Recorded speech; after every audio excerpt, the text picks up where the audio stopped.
I literally just got back to the shop right now. My daughter came to work with me, but tomorrow's still school, so I had to get her home so she get some sleep. Do all of that fancy stuff before she goes to school tomorrow.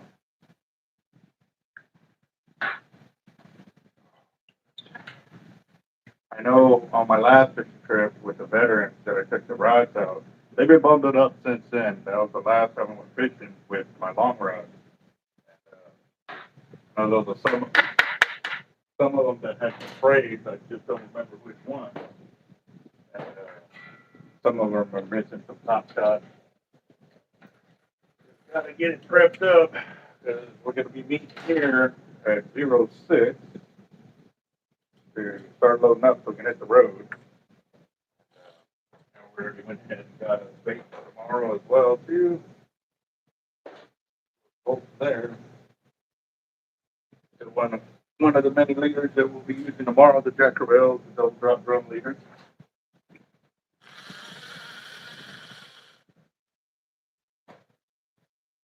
See who's up. What's up, Timothy? Dave, what's up, gents? How y'all doing?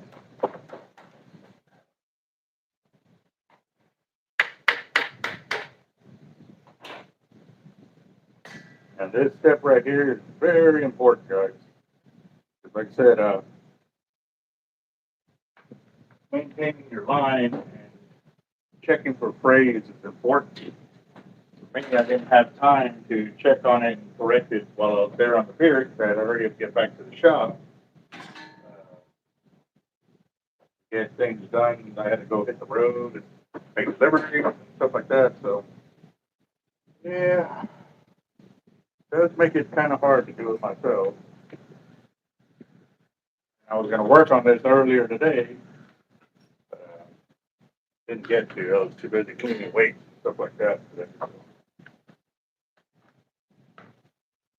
So,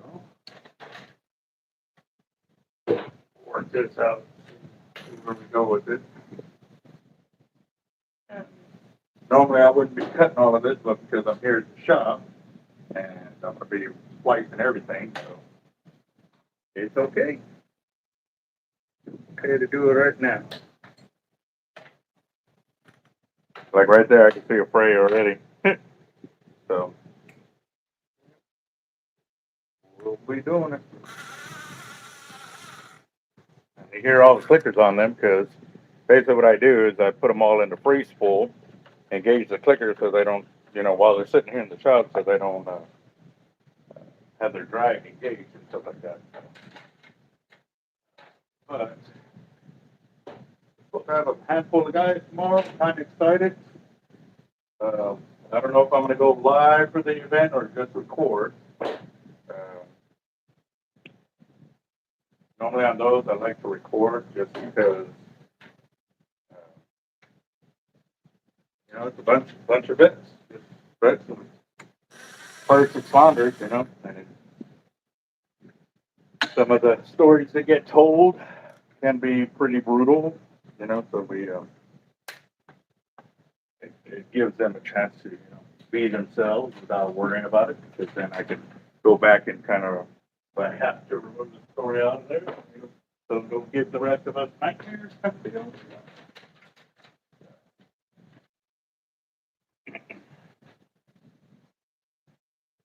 And this one I know needed something because it was already down full like that. Like I prepped it that way, but I know a lot of them needed. So that I myself need to.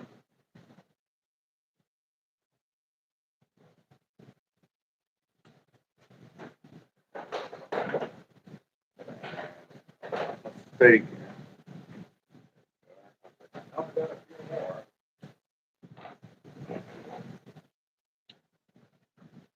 Yes, I know it's 2 rods per person, so definitely everybody that's showing up doesn't have any gear. So I'll be supplying everybody that comes out there for this event. So kind of excited. It's always a cool event when you get to hang out with guys that have been through the craziness of the military and even first responders, you know what I mean? So, Chris, Dave, Steve, Timothy. So,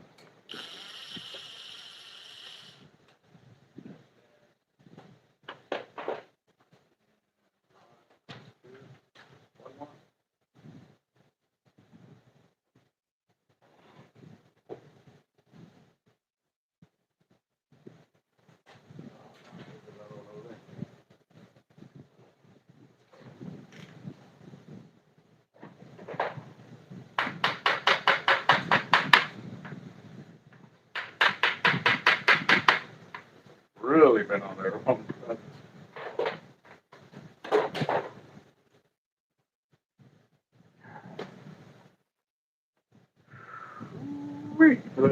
Yeah. Telling you guys, I need to give these rods some rod and reel TLC.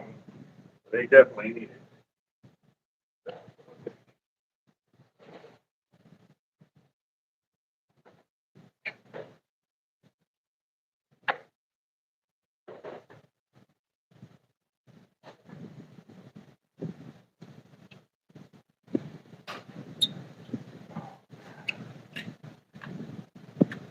So who's all going fishing this weekend? Any fishing reports or stories to share? I said I'm gearing up for tomorrow's for. Dude, you can really tell like that one. Yeah, that one really needs some top shot right there. So. Oh my gosh.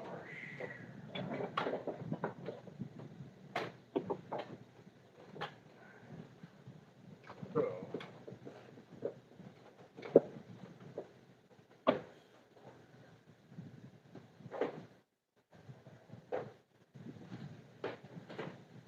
I won't be needing my extra but all the outlets I definitely will. But showing this earlier today.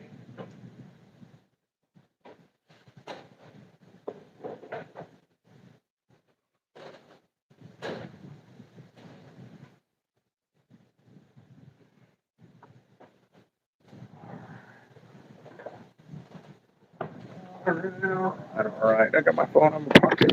I'm gonna get this up here. Man, it's already getting hot. That's because I have the fan on it over there off the corner, but let me make sure I move it here so we don't get.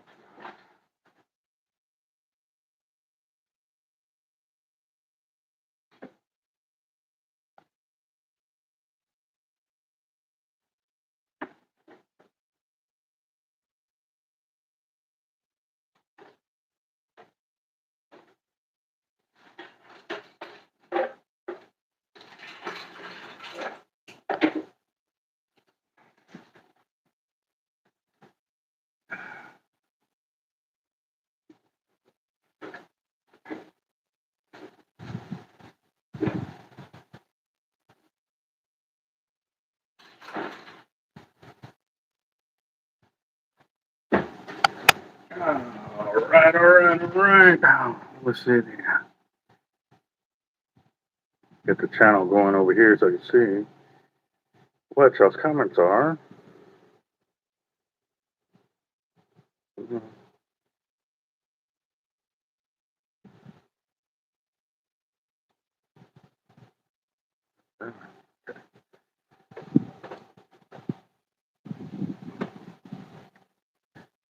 All right, chat.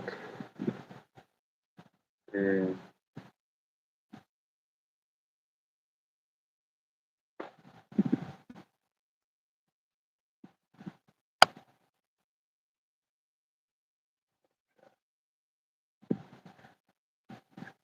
all right, there we go.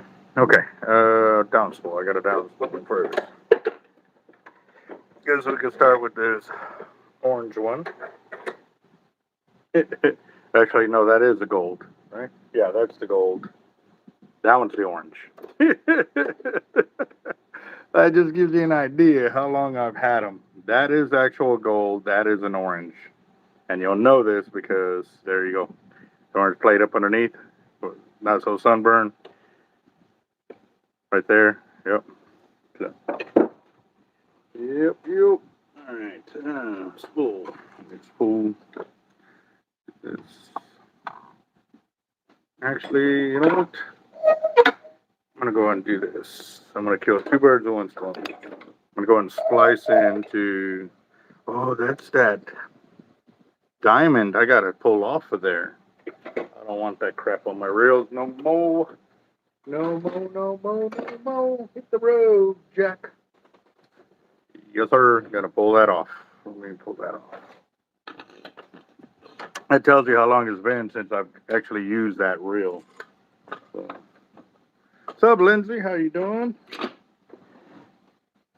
Or is that that's the fisherman, right? Let's see. All right, zoom out some. There we go.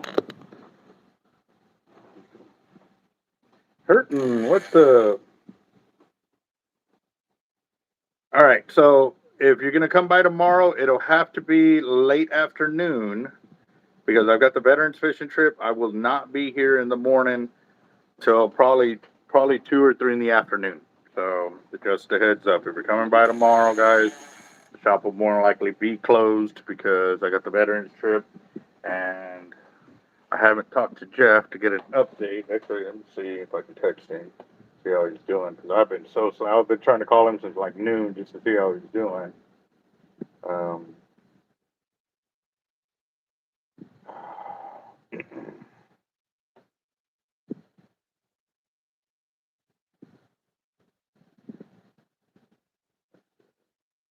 got that. Kruger, what's up, boss?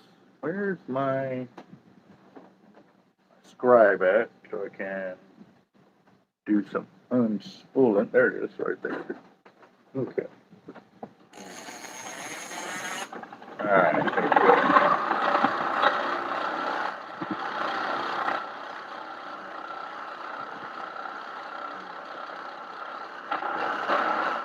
Yep, this has been on here a minute.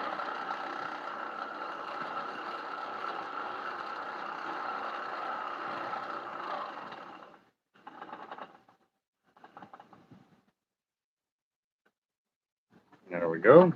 Look at how pretty that looks. That's how long it's been on there, guys. Like, it's no longer white, it's orange because the braid stained it.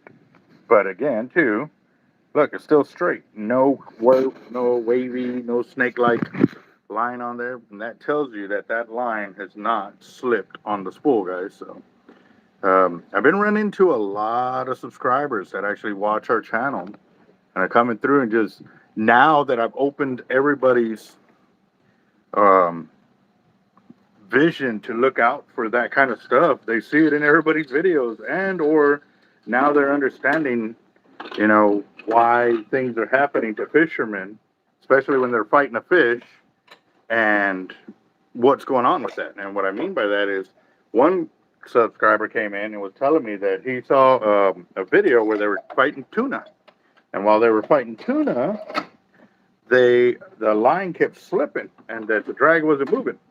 And the fisherman was complaining. He's like, man, I don't know what's going on. I can't gain no line, but no drag's coming off. So they couldn't figure it out. And yep, I told them if they could find the video and tag me in and or share the link to our YouTube email, hopefully we can reach out to them guys and see if we can help them and or uh, just pass on the knowledge at the end of the day. But that is going to be a great video to jump in and help them out. So if y'all seen that video, let us know. That'd be awesome. Josh asked, hey, quick question. I have an Albuquerque Ambassador 7000C. If I were to remove the line guide, would I get more casting distance? Yes. You'll also get better line capacity on it as well because you're not governed by the worm guide going back and forth. See how tight that is right there, boss? See how tight that is? Let's see, back up a little bit. There you go. That is done by hand. That is not with a worm guide. If you did it with the worm guide, it would look like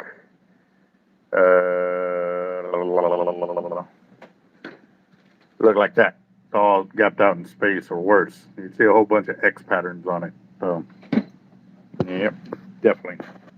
That, and you'll have less parts to worry about. You won't have to worry about fixing that worm guide when it wears out. How young would I hire?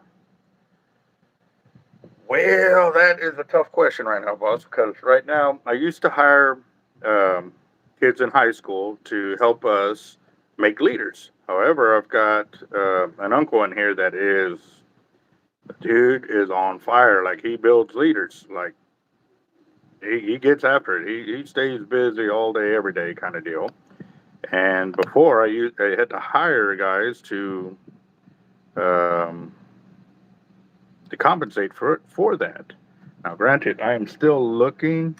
More likely, I'm probably going to actually hire somebody to help us build the bigger size leaders, because he is also limited. He's got some health issues where you can't crimp the bigger, heavier gear and stuff like that at a speed, like a high speed. He can do all the little stuff all day long, no worries. But um, that's where I might want to hire somebody, but I would have to train them on how to build our leaders and all of that. So, yeah. Now, the other thing is, if it's somebody in high school, they would have to come in with their parents. I'd have to have an interview with their parents to see how they are at home. You know, obviously, if they're a pain in the butts at home, I do not need them here. If they don't listen at school, I do not need them here. You know, having a job is a privilege. And, you know, if these guys can't function at home and or in school as a team member, then I don't need them here in my shop, because, again, they're just going to cause me problems. And this ain't a babysitter's club, guys. This is work.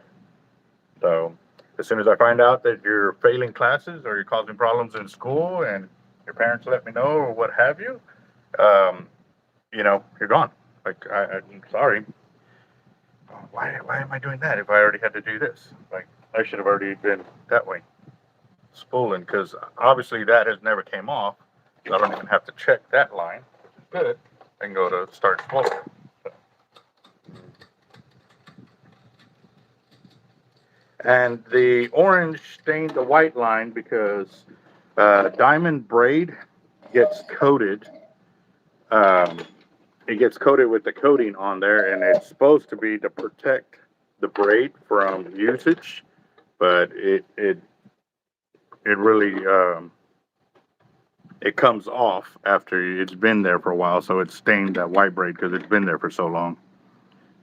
And I'm talking since probably COVID is how long that line has been on there, and I'm finally getting rid of it because I discovered that on my casting reels, when I got to that line like that, it was actually breaking off on me, you know. So I believe, and this could be, I could be way off, but I believe that the line was deteriorating on the spool.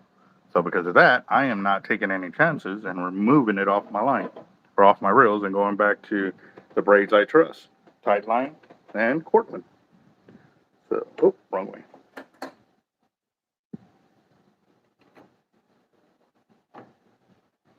Ooh, that looks pretty on there. Let's zero my line counter, go there. And this is 100 on this LX Raptor as a top shot.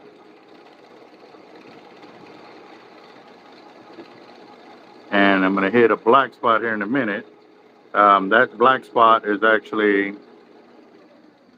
where Tightline braid was going through, and they found a bad area, but they didn't. I told them to go ahead and leave them there, and I would inspect them. And if I deemed they were okay, then I wouldn't cut it. But if they were bad, then I would cut it. So right here, instantly bad.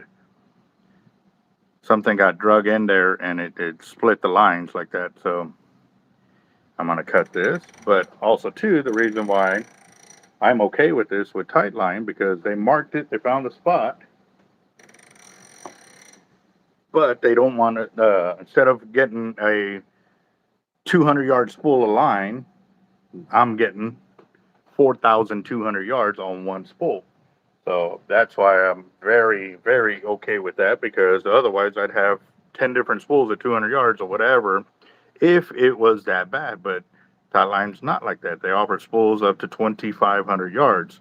But this is the promise they make to all their customers. They do not, I repeat, they do not have any splices in those sections of line you purchase. They're straight 100% uncut, unspliced from that section, from point A to point B. So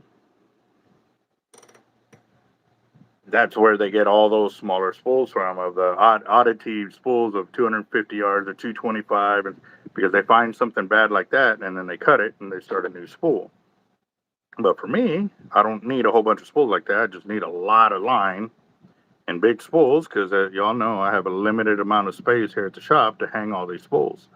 So the bigger spools I get, the more space I have that I can use, and go from there. So, yeah.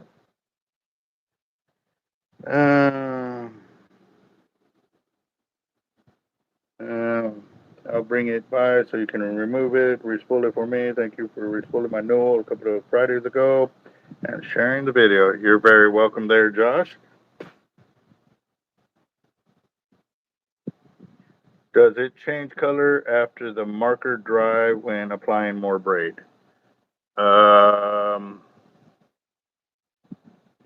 What do you mean by that? Like, will it stain other braid in here as it's spooled on? Yes, it will.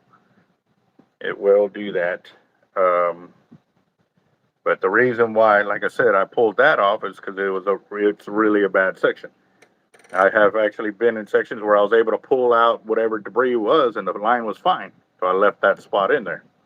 But again, I'm going to treat everything as if I'm fishing with it, even though it's not my gear, it's your gear. But at the end of the day, that's the kind of heart I'm going to put into it. I'm going to make sure you have the best line, because I treat everything as if I'm fishing with it.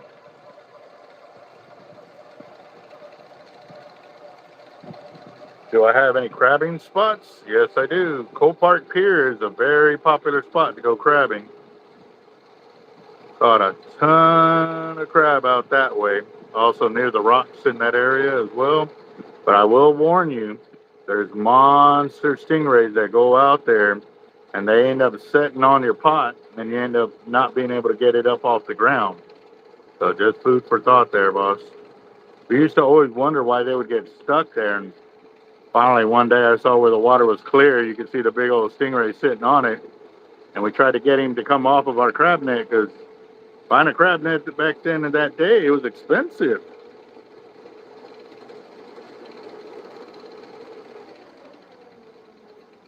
All right, so damn, 351 yards right there of 100-pound on this LX Raptor right here. God, these are gonna look so pretty with all that gold all over them. Wait, I'm excited. I got a lot of gold out here too, so. Oliver, what's up, boss? How you doing?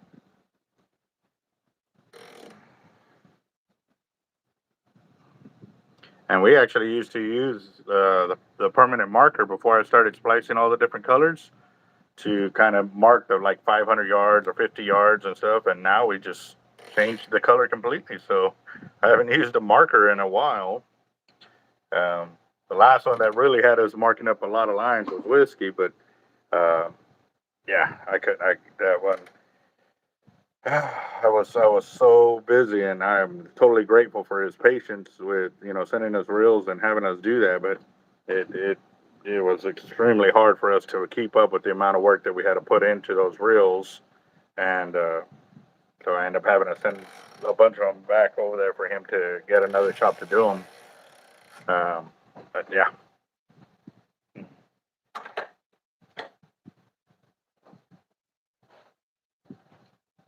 Near the pylons is where you catch a lot of crab. I used to do it out there all the time.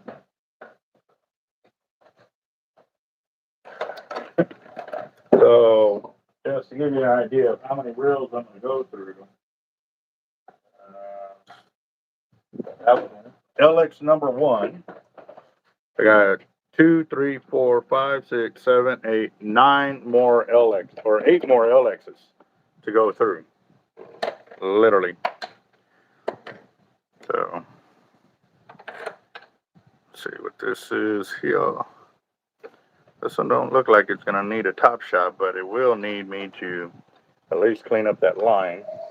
So I'm gonna take this off.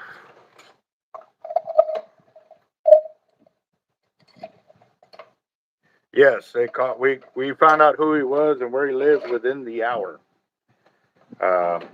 He is. Come to find out, he's had a lot of health issues. I'm supposed to be getting a hold of the detective on duty for that event. I honestly been so freaking busy. It's. I mean, if y'all know and y'all come in my shop, I'm working feverishly trying to get all the stuff that I need to get done in the timely fashion I need to get it done. So.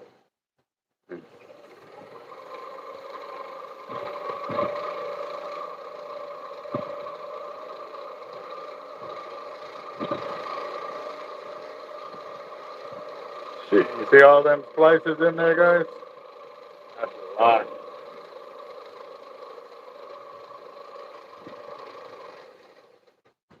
All right. So again, there you can see that the line is clean, no wave, no nothing. So I'm gonna go ahead and reattach that line to this reel and keep going. That is a healthy wave for anybody that actually knows what they're doing on the spooler machine. If they were to see that, they know instantly that that line has not been touched, and you don't have to go back through and check the line. Especially like me or Jeff. You know what I mean? We see that, we stop there, we're good to go.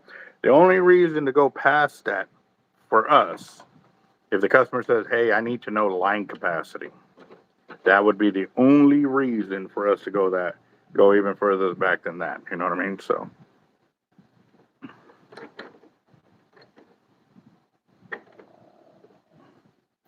Let's see.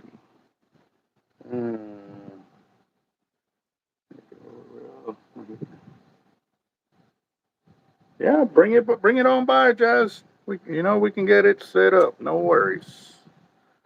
So.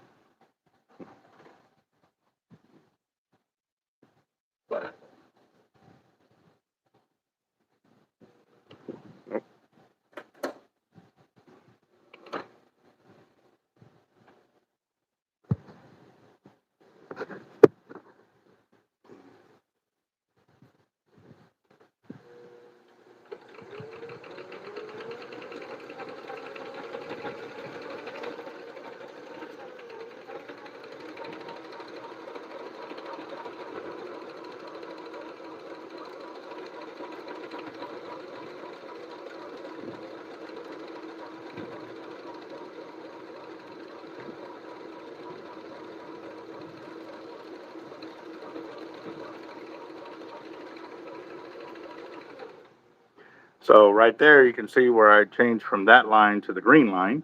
And at that time, that was my original, like where I had to take it back down and add line. But you'll see, since then, I've added a few more splices.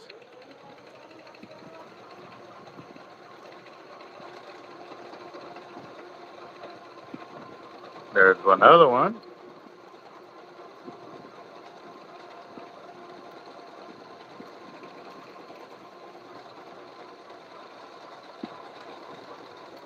There's another one.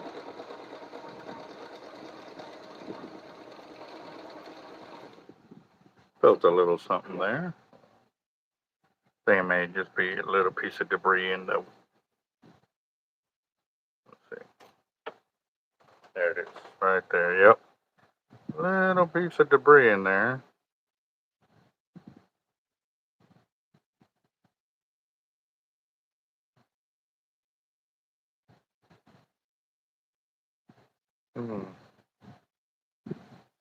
Yeah, it's just around the carrier. You can see it right there, which ain't much.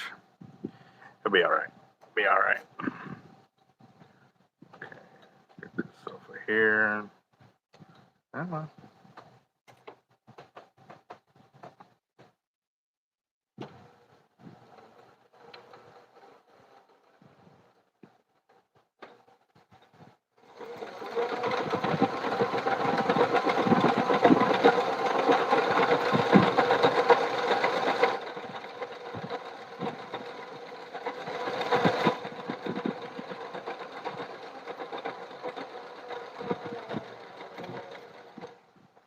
saying, yeah, getting a little high here, but we are good to go right there. So I'm going to cut off this little bit of top shot right here so I can add, see all that discoloration? Take that off. Start there. Are you going fishing this weekend? Yes, I will be fishing the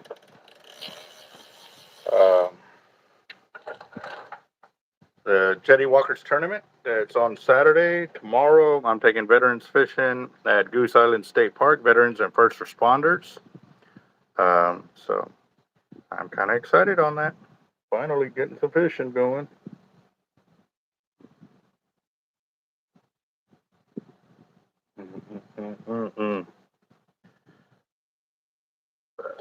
So that's reel number 2 down.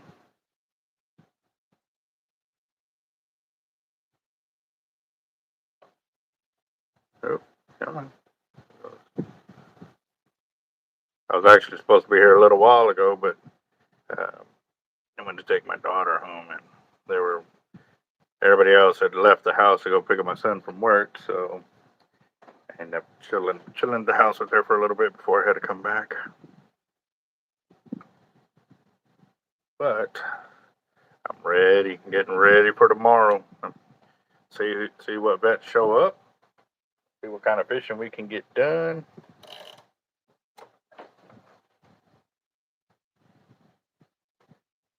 And I love it when guys, they show up like this and they don't have any gear, because then they get to use stuff that many of them on many of these trips, they have never held a $400 or $500 reel or $600 reel with a $1,000 rod. So.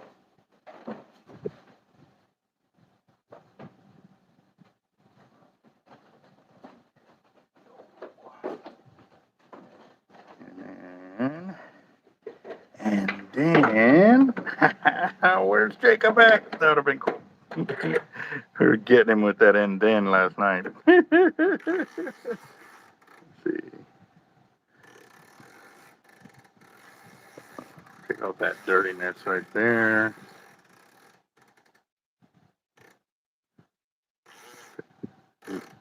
Wait. Let's see.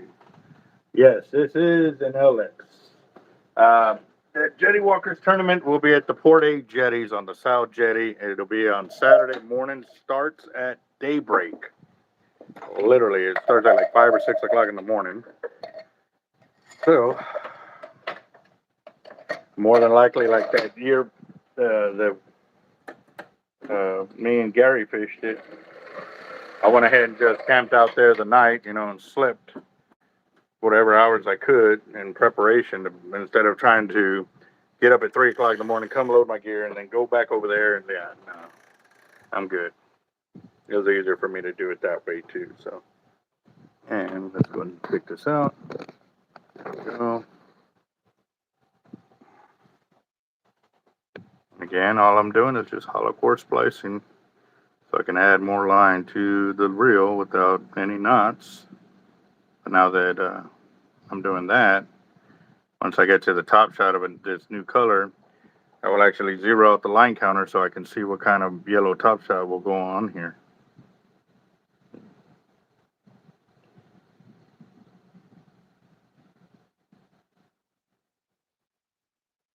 Oh, wow. Okay, John.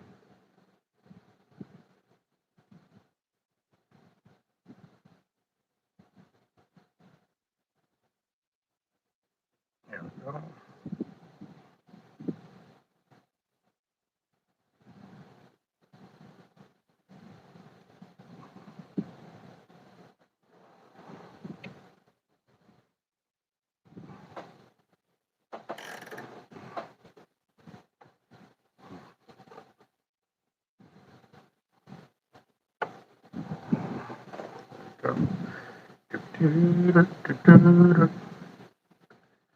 Splice in on this side. So here, pretty soon, I'm going to have a motivational speaker, a Marine, come on the channel, and we're going to have a collaboration video. And I can't wait. I really can't wait. I got some of his speech when he was there at the Smoke on the Water event. So if y'all were there, y'all will know. It was one of the Marines that shared a very powerful story. And I am excited that I got to the introduction to meet him and to look forward to bring him in on the channel. So stay tuned for that, guys. It's coming. And then we got some other high price stuff coming as well, too. So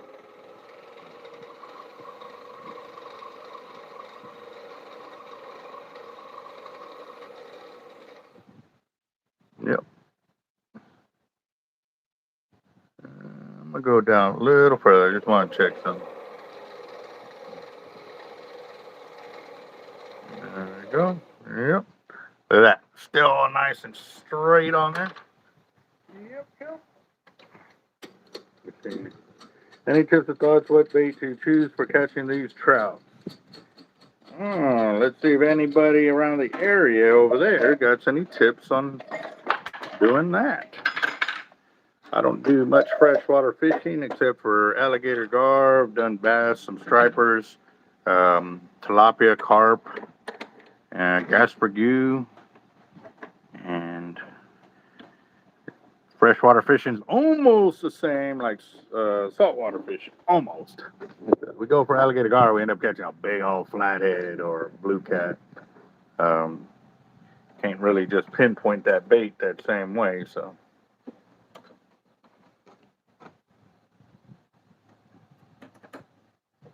Alright, come on. Get that over there. Alright, so we've been at it for, I don't know, I can't even see the time where it started this, but we'll get it.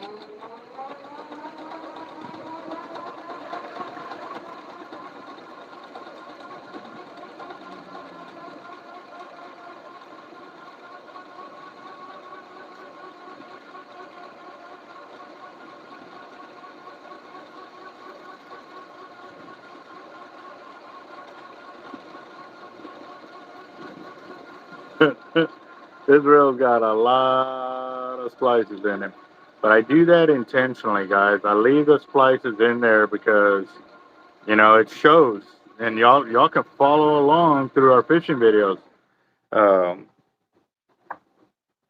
When I splice on to add more line to maintain your line capacities, it's not just because I'm trying to save you money. That's one thing. But two, you can see how long these have been on there, and I'm still catching fish. And they will stay on there because when I'm out there fishing and I'm talking about splicing and stuff like that, I can literally walk up to a reel at any given time and show them a splice. All right, so that was 62 yards of yellow right there. So not 100 yards, but still, like I said, even if I don't do a crazy distance cast, I'll be able to show them multiple splices back to back to back. And or when they're fighting a fish and it comes in, they can see the different color changes and stuff like that. So, Hurtin, what's up, boss? So I asked on that video. I think I sent you a response on one of them. I think it was through the text message, and where you said that you had that LX Raptor locked down and stuff like that. I did not go back and check your response. But man, these put out a lot of drag, and if you got that thing locked down, like,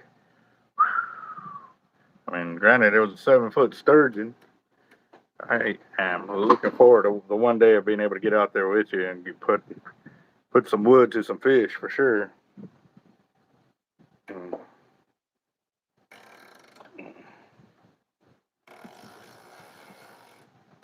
Okay.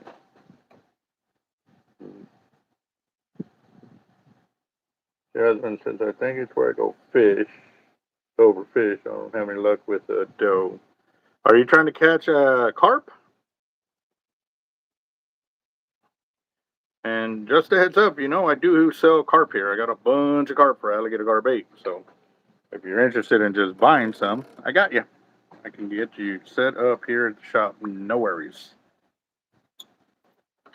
All right, so my top shot is 100-pound tight line hollow core braid. It's a 12 strand, and I just added 63 yards to it right now.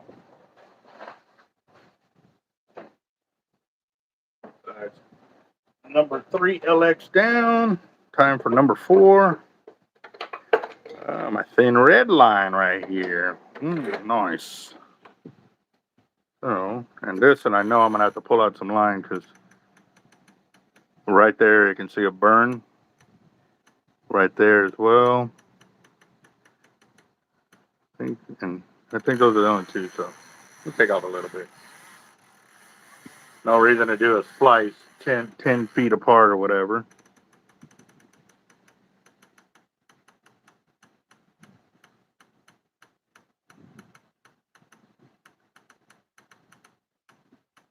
Yep, I think I got it all off. Okay, let me cut that.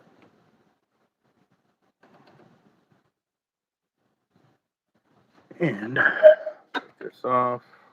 I'm going to down spool it, like I said. I'm going to correct all that line from the cast, or reeling in and actually being used.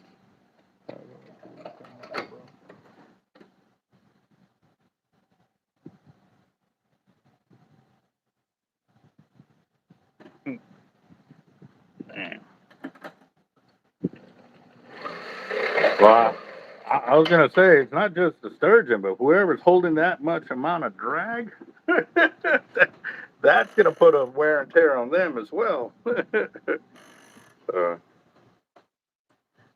they're definitely going to have to get you down here onto some shark as well. They can. On our big black drums and stuff, that season's coming up pretty quick. We've actually had a lot cooler temperatures than we're normally used to for this time, but that's all right. It'll be all right.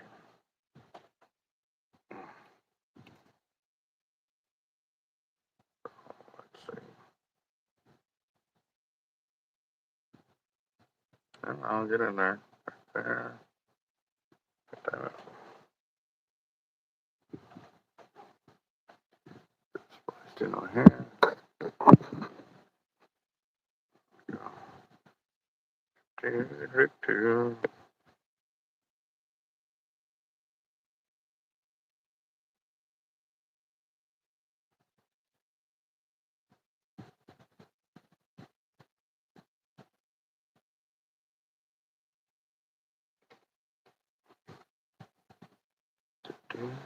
Go.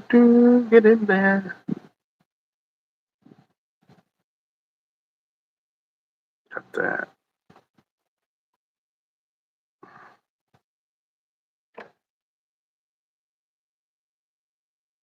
Go.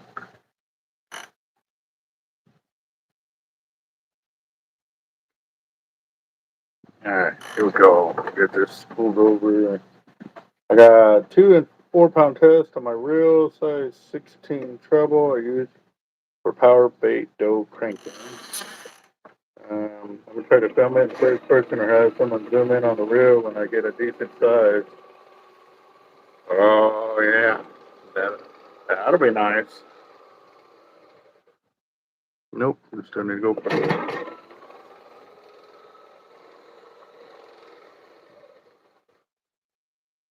Nope, a little further.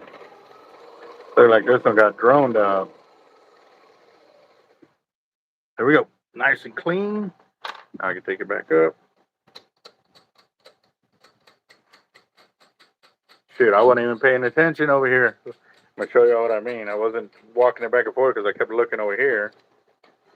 So I piled it up, so that I'm gonna have to take it easy over here. I piled it up right there. That is not good. I'm gonna have to go nice and slow so I don't damage my line to get it back on there.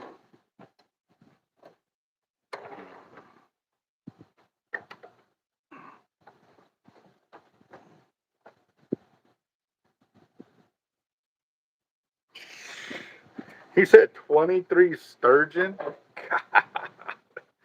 Man, those are the numbers I'm talking about. God, that would be awesome.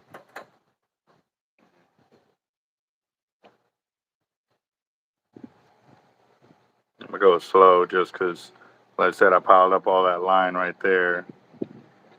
Now I don't want to burn it.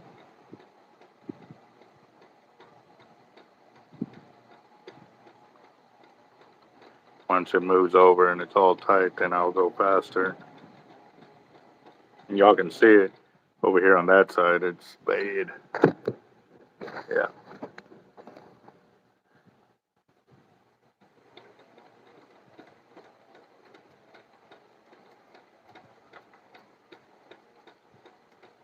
Almost done.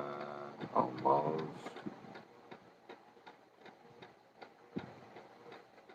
There we go. Larry, we got some ponies in the hood.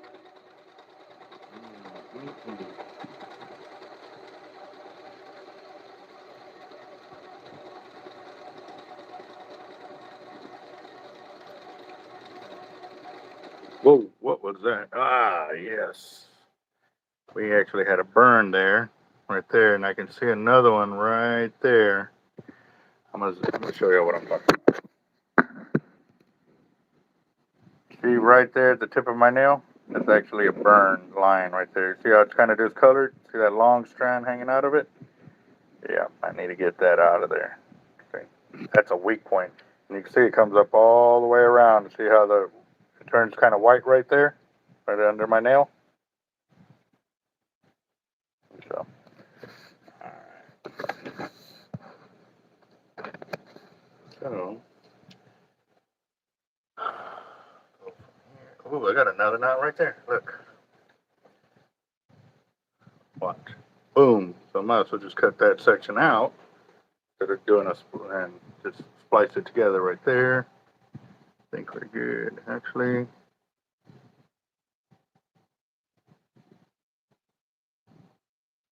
go and cut right there. So again, guys, this is the beauty of the hollow core braid. I can sit here and cut out a bad section in between my spooling, splice back in, and keep on trucking. Yes, I lose a few yards, but it's better than losing 100 yards by leaving it a bad section in the line, and you hook up to big old fish, and then you lose everything. So.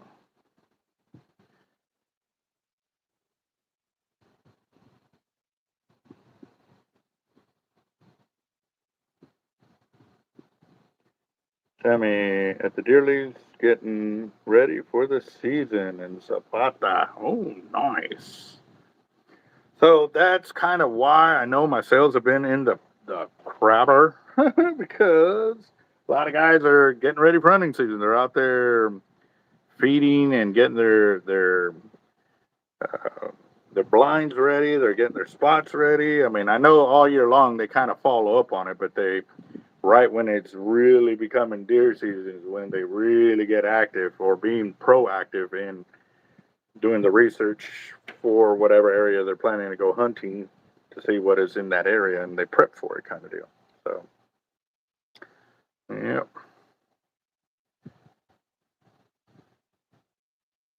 I actually need to get a hold of some vets because I've never really been a hunter, guys.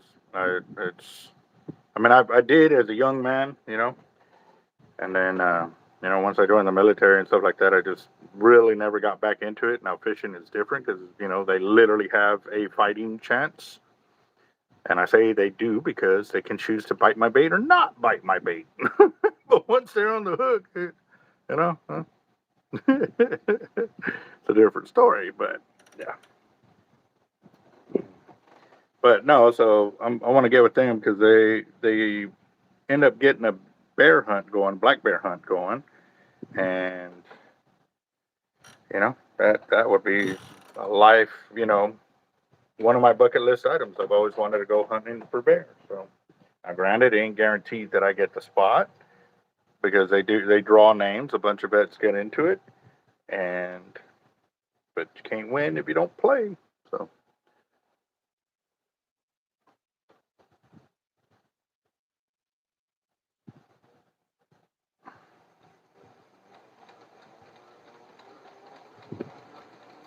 there we go. Okay, just making sure I was nice and tight over here on the spool.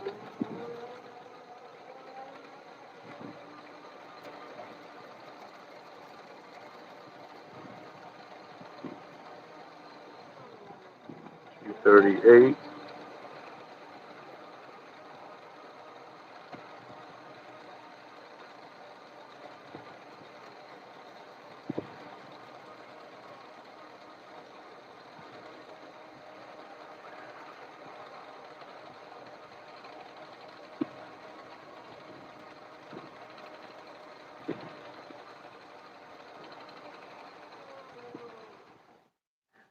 Uh, 238 and 345, so it's 100 plus yards right there. 108 yards, right? Yep. Okay. Yeah, yes, sir. Yep, definitely working late over here. There, Alton. And okay, uses all right. Uses straight hollow or a solid on his shark reels. What are your thoughts on that? I do not like solid because the knot situation. You got to remember, guys. Everybody fishes differently. One of the biggest things why I don't like solid is for the reason right here. Like if I wanted to add line on a solid reel or a solid braid, you would end up having a knot. And if there's any kind of debris out there, say a bag comes up on the line and it hits that knot, it's going to get stuck right there in that spot and create a flag in the middle of your line and draw water weight, and it could take you out of position. The other thing is solid braid sits directly on the bottom. I have seen many a time where the braid literally they've put it out there, and before we could get the weight to set, the line got cut off because the sandbars were so deep at that area and they got eaten quickly. God, that looks beautiful on there. Granted, doesn't really color match, but it looks good. I'll take it. Still looks good with that yellow on there. 4 down. That's 4 LXs down. I got 5 more to go.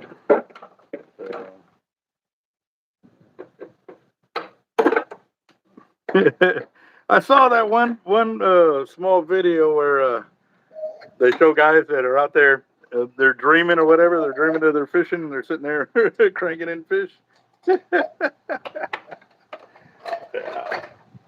Yeah. Yeah, I ain't gonna lie. I've set the hook on a few fish in my sleep, in my time. I will admit that I have done it. So, all right, let's see. Let's get this on here. This one looks like it's pretty good, but I'm gonna go ahead and double check it anyways. Rather be safe than sorry, because tomorrow got a bunch of vets on deck and first responders. I don't know how many are gonna show up, but I'm excited. I'm excited. We'll see. They're actually a lot of them are coming through with the veterans department, the VA over here. So they've been posting it up. They do events like this every month, whether it be hunting, fishing, kayaking, all kinds of goody stuff. So, oh, this is diamond. I don't want diamond on my reel. Uh, hold on. If I can get this off. You know what?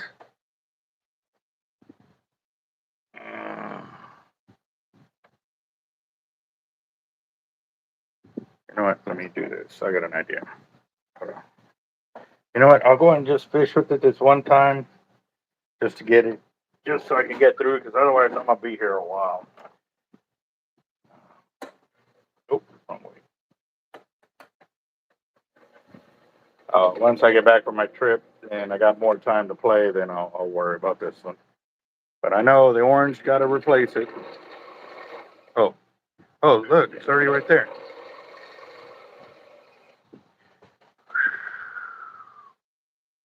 Okay. All right,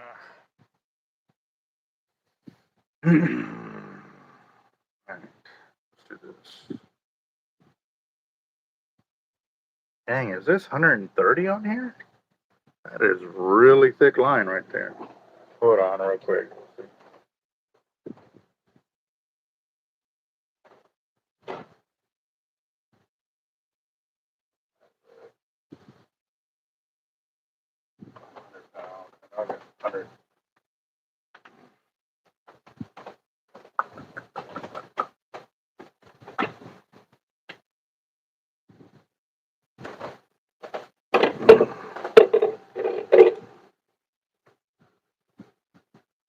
Ooh, that's some thick line right there. Look at that. That's a huge difference right there. All right, so what this is telling me, I'm gonna have a lot of work to do on this, so I'm gonna go ahead and just re-spool it. We'll use it for this trip because there ain't gonna be nothing in that bay that can take me all the way down to have to be worried about any kind of line capacity. But once I get back, remind me, guys, to change the line on the orange LX Raptor. I'm gonna depend on y'all to remind me, guys, please, because I want that diamond off of there, one, and then two, I don't like to have 130 as my inner spool there, so I need to change that.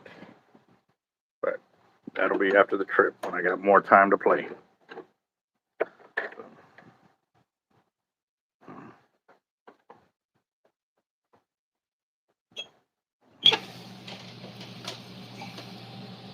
All right, here we go. Let's see.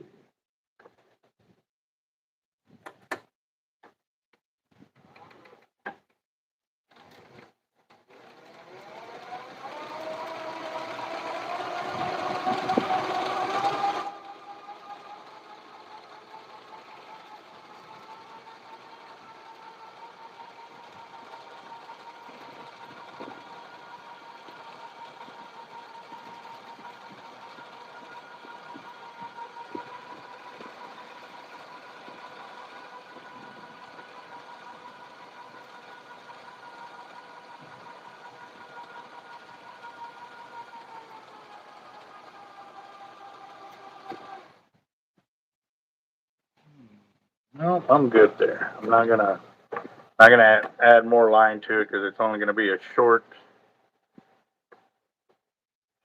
run of line, and I'll wait till I remove that diamond off of there and that other backing before I actually put a wanted top shot on here. So this will be all right.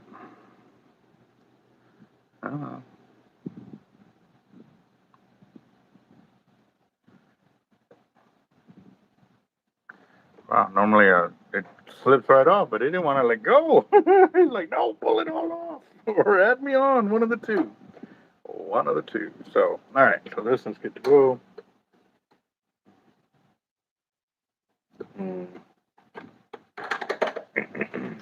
Yeah, so, yeah, Sputnik kind of let the beans out. I haven't said anything yet, but it is coming, guys.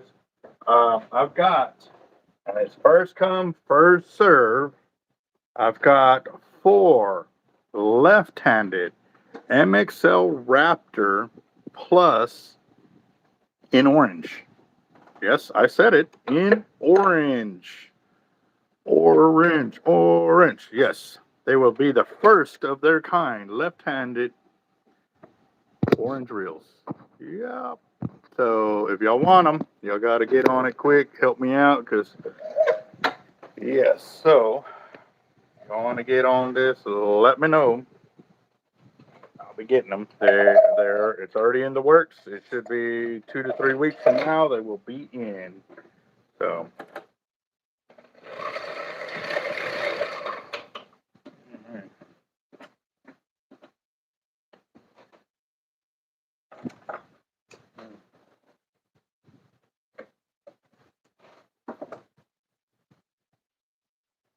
All right, let's do this. I'm gonna need some on here. Ooh, the burn right there. I can see it. Let's see.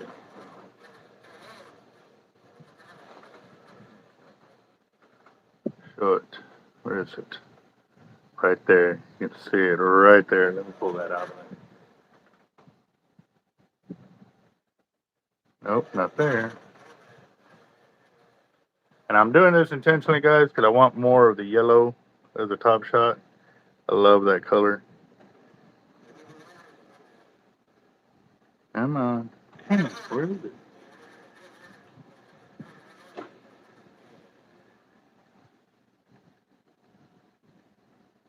Shoot, still not there yet. Saw it. There it is. Right there. You can see that? That color. Oh, no, that's a splice. That's a splice. Okay, well, cool. I'll unsplice right there and add more line to it.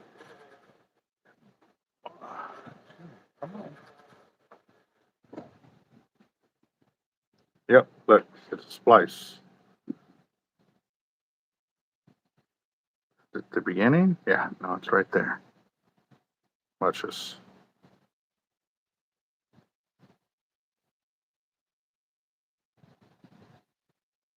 Come on, let it go.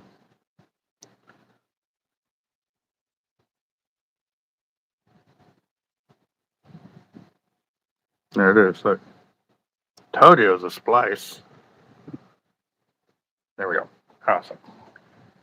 Oh,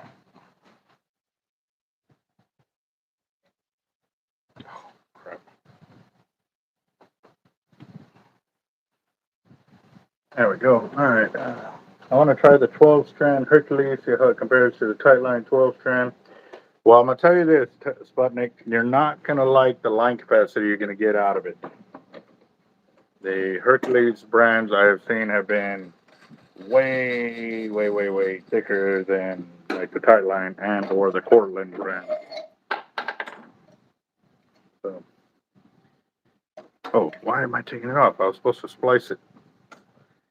Getting ahead of myself. I'm ready to spool. Getting ready to spool some.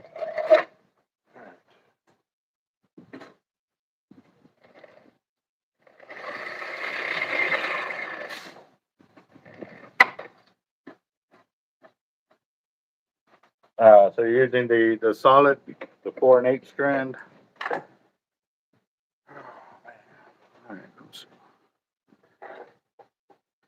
Yeah. Now the one thing I will give the Hercules brand because of the amount of line it has, very abrasion resistant in that sense.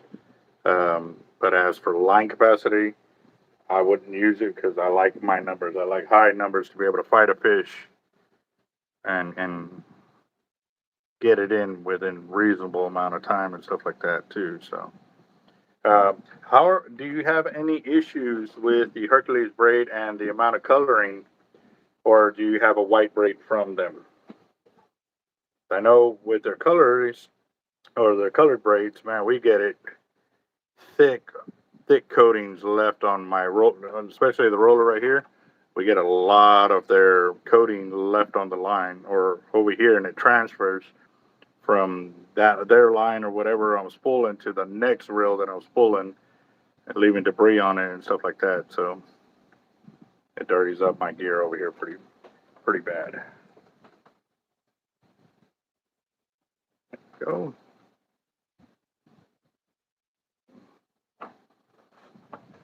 Let's see.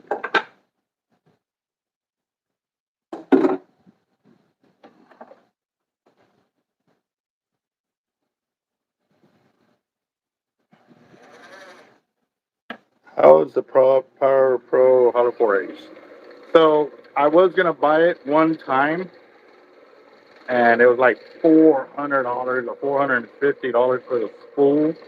So I passed on that. But I think I've had one customer bring it in for us to spool on it. Um, but I don't. It was so long ago. I honestly don't remember. But again, too, you can see how long that braid has been on there, and still perfect. No slippage. So.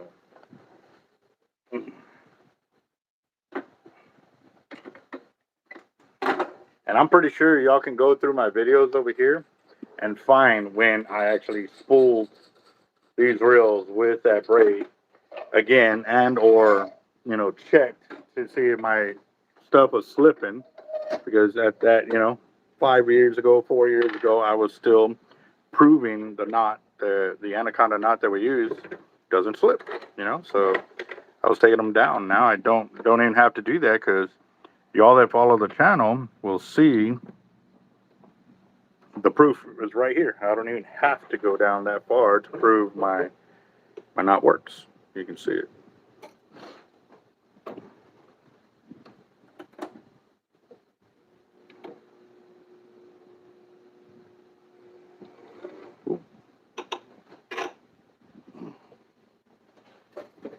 Will soaking the spool overnight help with the bleed?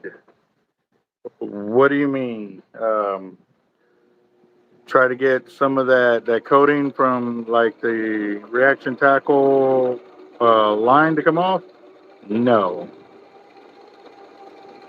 It'll help with the outer core, but I don't think it'll really float on the inside with the inner core kind of deal. Because that's actually how they color it. They soak the whole spool. They heat it up and they soak the whole spool in the in that line. And this one's going to be another one I'm going to have to take off as well, because this feels like diamond braid, the white.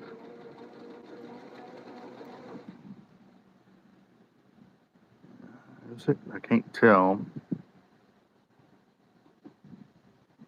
Hmm.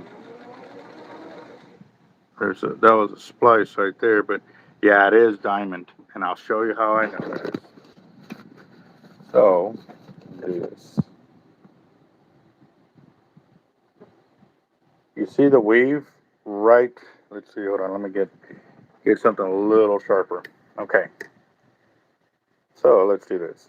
See the weave right here? How it's real nice and fat. But if you look at the line right next to it, see how the weave is really tight? See how it's tighter than that one? See how that one, even this one right here, look how it looks real loose. It's almost, see that one and that one? Those are even.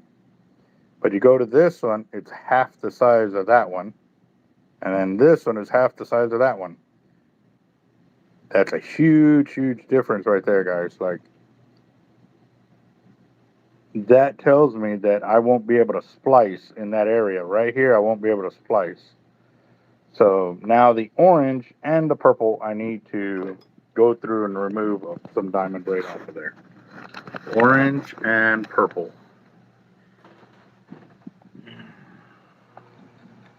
But for this trip, we should be all right. Nope, that's a burn right there.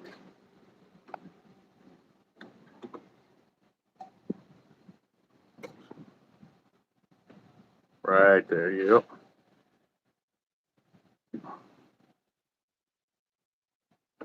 Let's see. See if I can show you all this.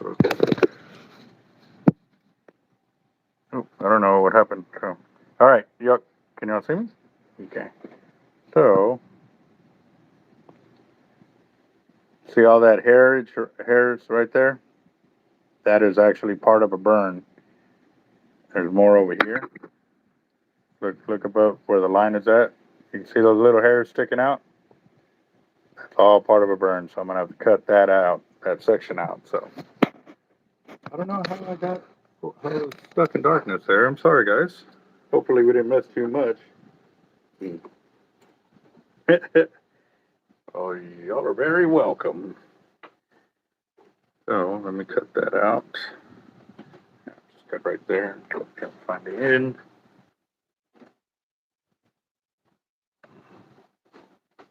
And make sure I don't see any more over here on this side.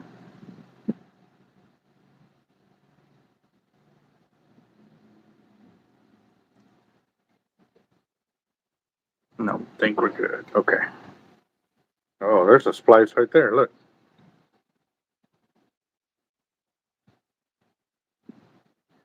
Yep, splice right here.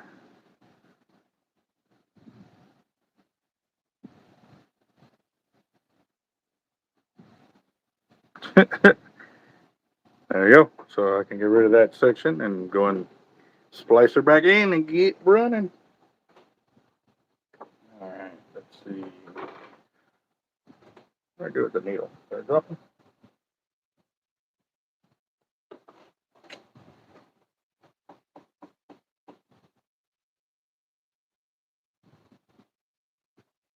What did I do with the needle? We're going fast and just tossing everything. And where's my needle?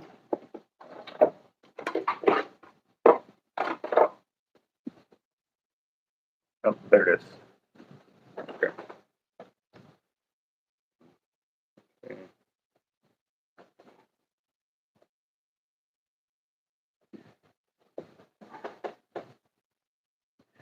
I need to take one of my S6 to Abbott. It is really slow when casting. My other S6 on the average gets 20-30 yards further on the same settings. So this is something that I talked about a while ago. All the reels have a different attitude. They will not all work identically. Some may. And what I mean by that is like on the MC setting, sometimes I have some of them on 2, others on 3, and some on 4. And the occasional pain in the butt where I have to put one on 5. He just wants to be acting out. So,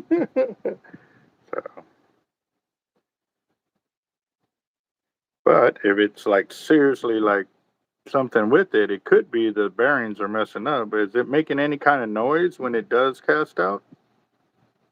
Or when you cast it out, should I say? It would be nice to have reels that just cast themselves. That'd be awesome. Give me 175 yards, bruh. I got you, Cap. Let's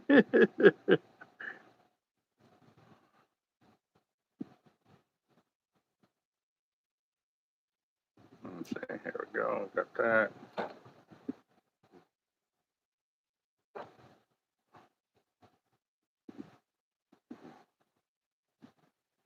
Let's see. All right. Here we go. Got that.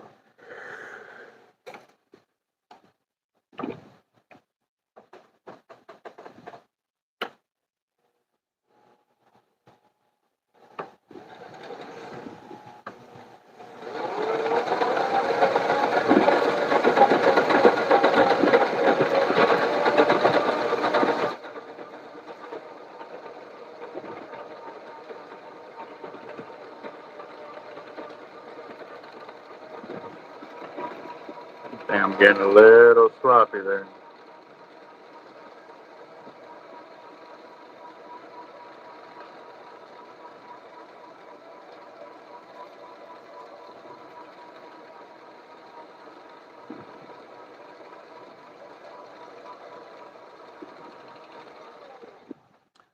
Hundred yards exact on this one.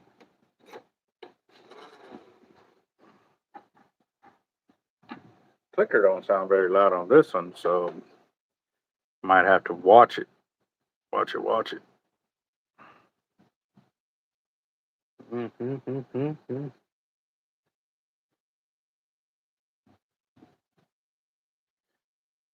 Fixing to ceramics. Ooh. I'll be honest, all my reels are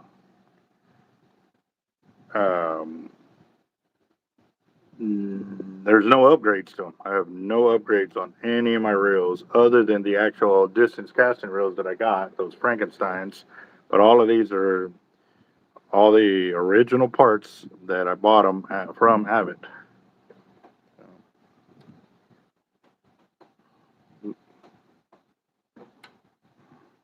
See.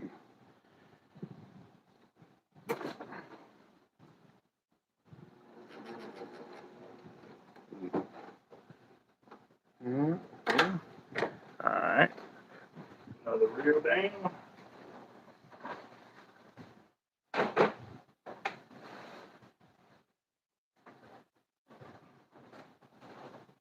All right, got three more LXs, and then I got 3 MX cells, and then 2 SXs.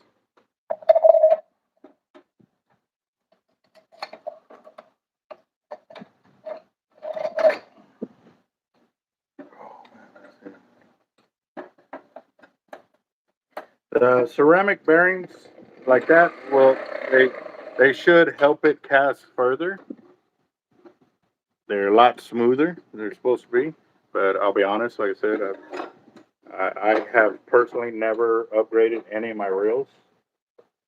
But I definitely would be open to if somebody wants to let me cast one of theirs, if it's already like that. Will not say no. All right, let's see. I don't think I'm going to need a top shot for this, but I'm going to take it down anyway, so I can go ahead and check out the line on it.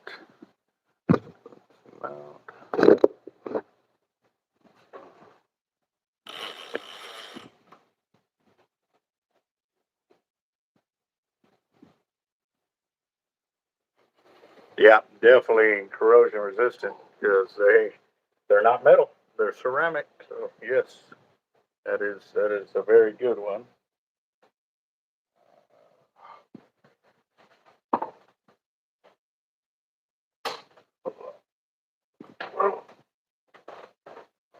Definitely wearing on me, guys. I can definitely feel I'm getting tired. All right.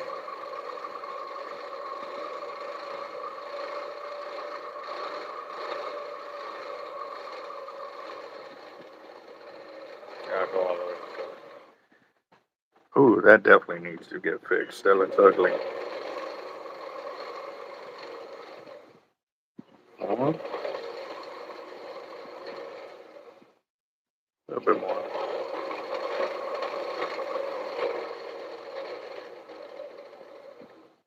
There we go. I like that. Okay.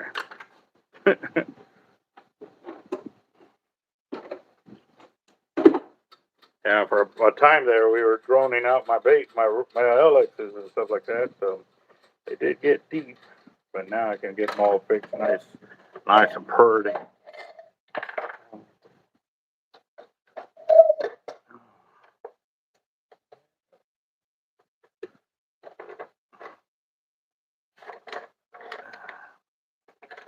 Raj said he was going to be up here Saturday. But, I need to check his winnings too because he wants to do something with them. So we'll see. I just been slammed over here. We finally passed up 110 pounds of quarter-ounce egg weights.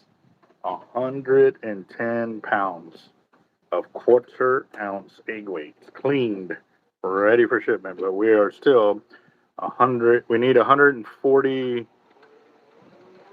Was it 148 pounds total that we need to take to break away?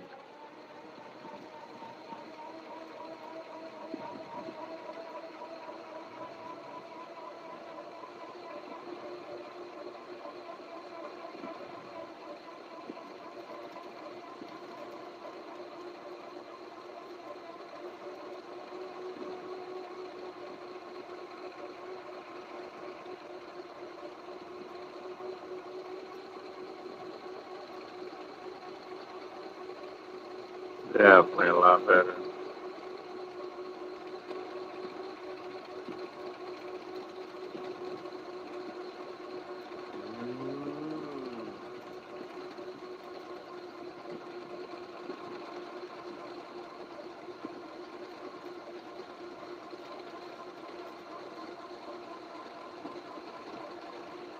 Guess I just needed to focus a little bit more.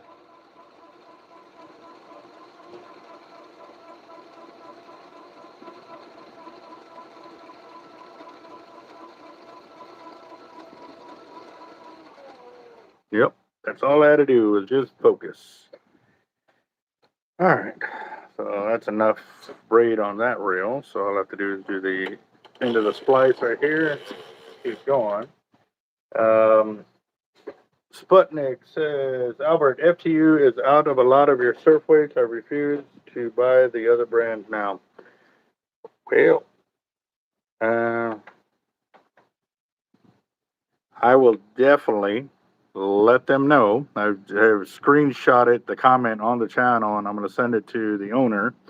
But yeah, no, when you gone in there, have you let them know in person that, hey, these are the weights that we want? Because that's the only way to truly help us. When you're in there and you see that they're sold out of products, say, hey, I'd like to talk with the manager about this. Let them know, take it, escalate it like that, because you dealing with the manager, they deal directly with me. You know what I mean? So they can sit there and shoot me a text and, hey, man, we need your gear, or I'll get with Joe, and go from there. Like, that is the best way to get gear in there, especially with Sharkathon right around the corner, guys. Like, I know a lot of y'all are gearing up for Sharkathon, and we definitely can't have empty shelves.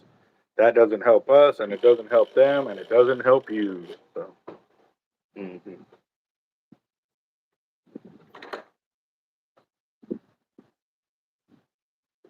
Yes, sir. So there we go.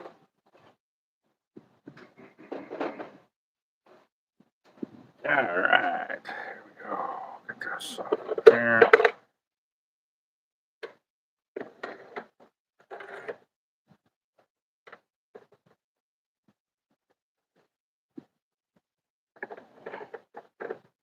Go. That over here. Let's see.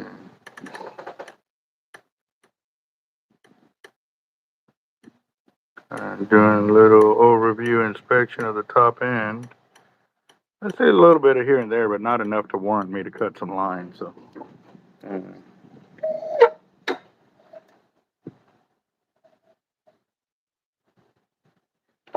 Oh, okay. Well, I definitely.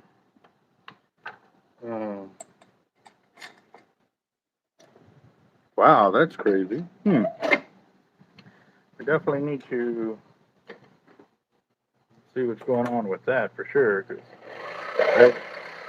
they done already started supplying y'all. Why are they going to stop? You know what I mean? So we'll definitely probably end up shooting them a text tonight, trying to figure out what's going on with that. And I'm going to resplice this. There you go. Take that out of there to fix that.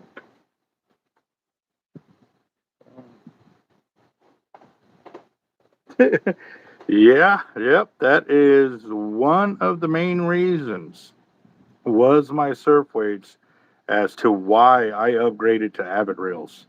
It was fighting them loose, or trying to get them loose out of just normal use. And now when I don't catch a fish and the fish doesn't have to pull the surf weight loose, those single speed reels, and at that time I was using Penns and Shimano's and Abu Garcia and Lou reels, and all those reels just they struggled to break my surf weights. So it was a lot of back pumping, you know what I mean, where you pull back on the rod, your 10-foot fishing rod, and you get the weight moving, and you reel forward as fast as you can and try to pull back again to get it to move quicker. And yeah, yeah, that was a lot of the issues. And then once I started going with the Avids, now it's just shoot, drop it down a gear and crank, and get her done, get it going that way.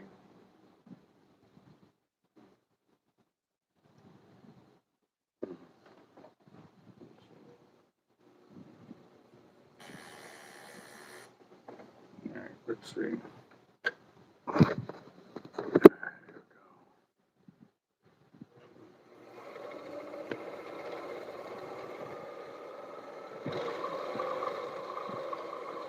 Wow, that one's already nice and straight, but I'll go down a little further.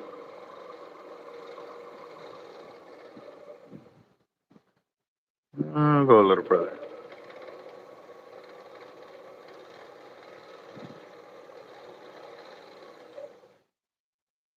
Yep.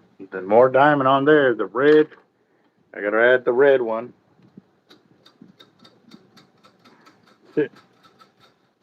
Only bad thing is I got two more other reds over there, so the red serial number 5133. 5133. Oh,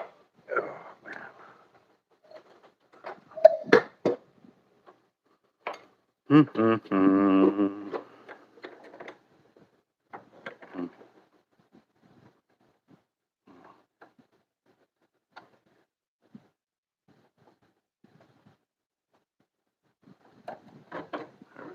go. Okay.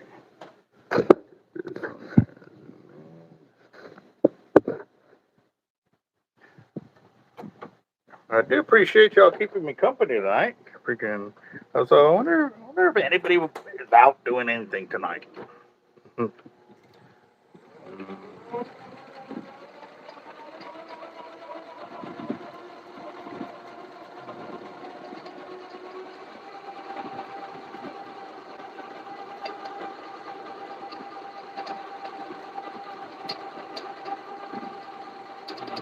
Oh yeah, looking pretty, pretty.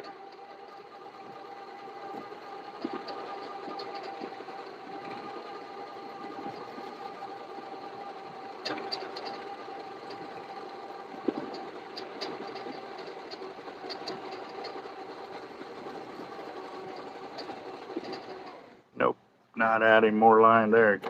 You get too high, and then you get into trouble casting.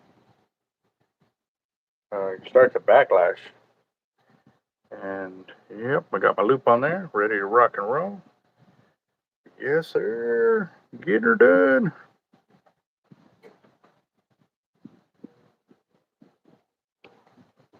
Um,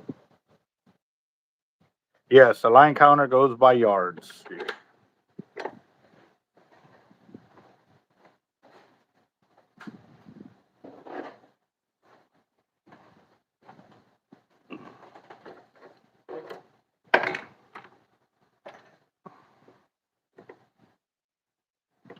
Burn right there, right at the top.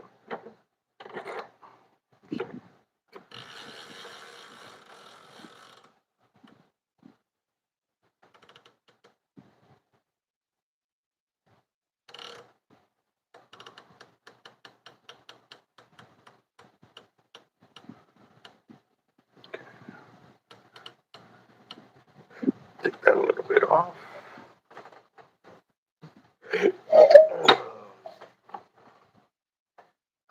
Sputnik says, I've been experimenting with a three-way long.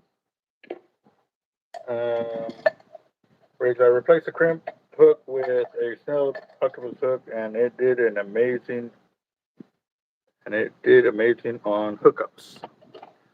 So, which three-way long did you have that you made those changes to? Was it the Jack Crevalles, or was it the Big Black Drum, the Redfish rigs?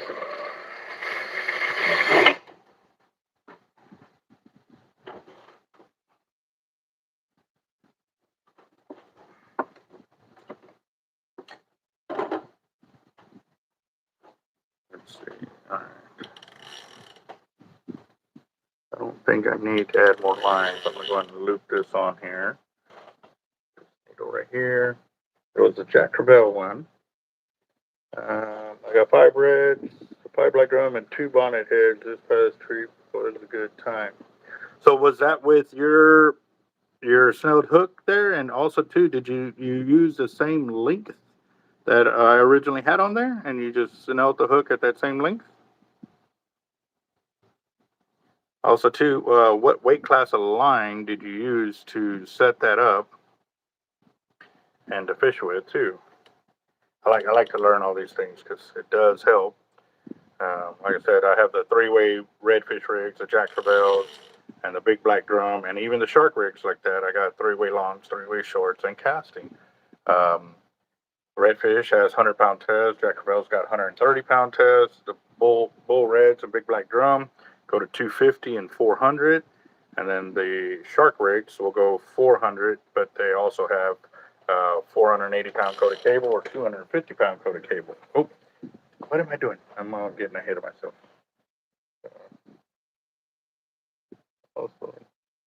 As far as I know, boss, I'm going to be honest, I have not done research past that to find out about yardage or see if they do in meters. So.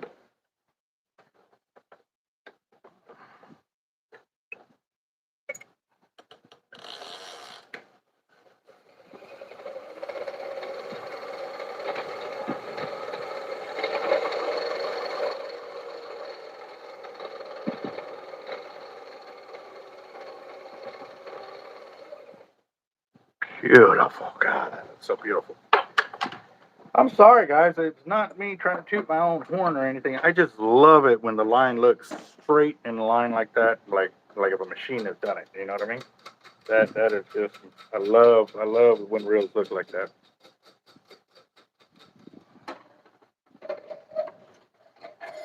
130-pound mono with a 14-aught octopus hook. I tried to make it the same length of the Jack Crevalle. Cool deal. Hey, Sputnik, you mind sending me one or two of them hooks to try out which ones you're using? Because I used to use a Nemesis hook, and that was so awesome, but that company went out of business.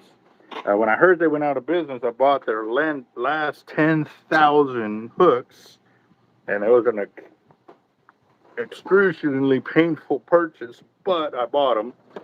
But they didn't last very long because we sell so many liters. So, just curious to see how well those hooks would do for us down here in that same style of fishing.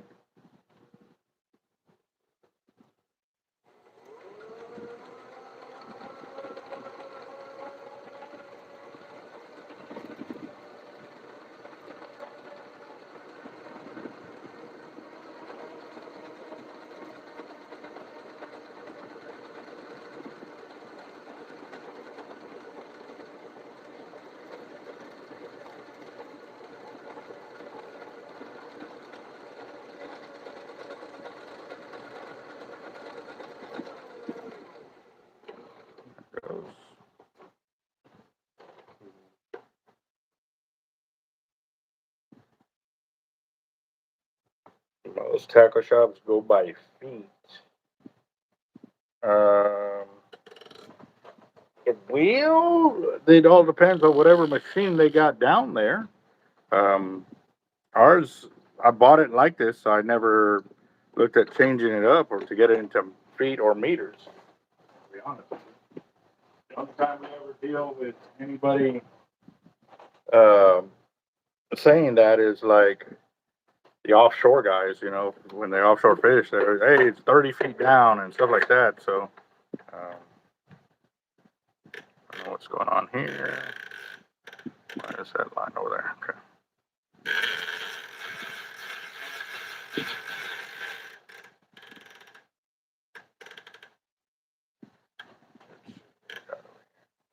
So that was probably reeled in.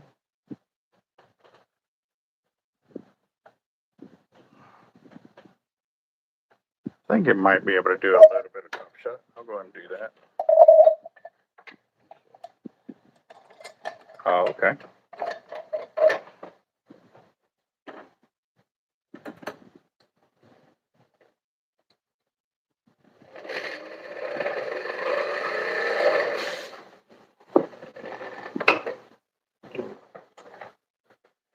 Oh, I had a piece of styrofoam that I've been trying to kick out of the way since I started with this, and I finally got it to move out of a spooling area over here. But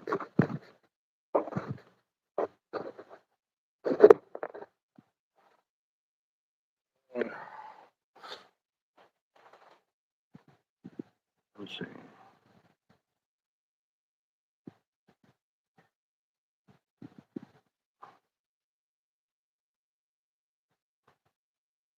So, have you ever learned how to snell a hook on without actually starting from the hook, actually coming backwards up through the eyelet and going around the shank? Have you ever done that? Actually, I taught myself that one time just because we were hooking redfish that way, and I did see where the snelled hook worked a lot better on catching them like that. Except trying to teach these guys how to snell hooks and get them to be the length that we use for our leaders is pretty hard. If you're building for yourself, you're building 1, 10, 20. It's okay with the time, but if you're trying to build 1,000 like that, you have to literally pre-cut everything at the right length to make sure that the formula still works, and go from there. But hey, you never know. I'm always up for upgrades.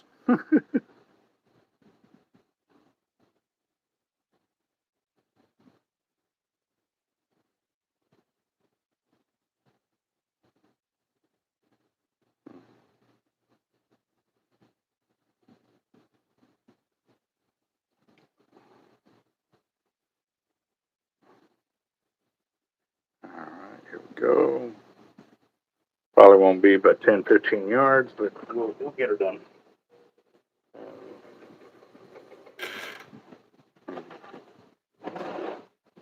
Oh, okay.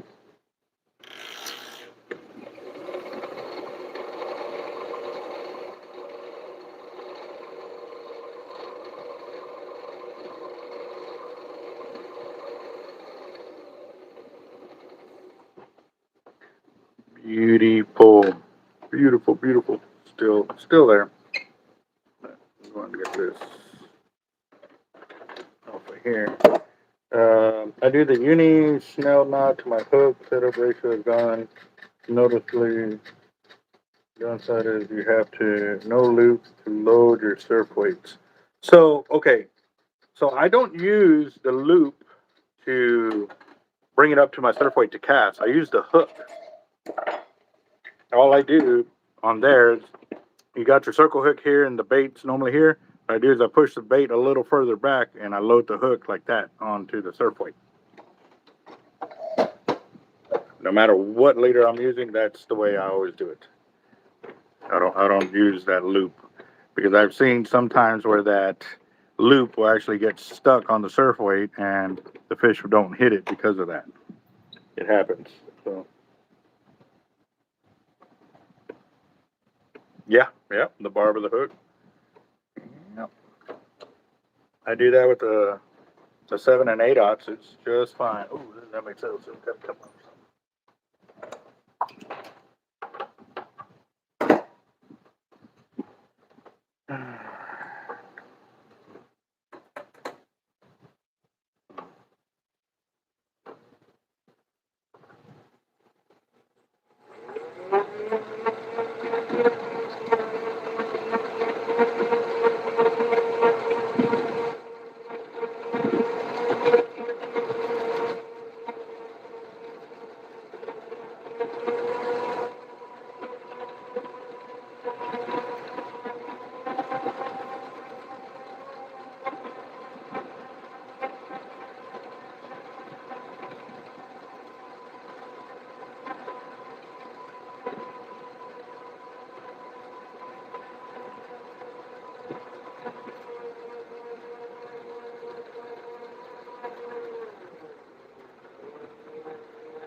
Go. That. Let's see.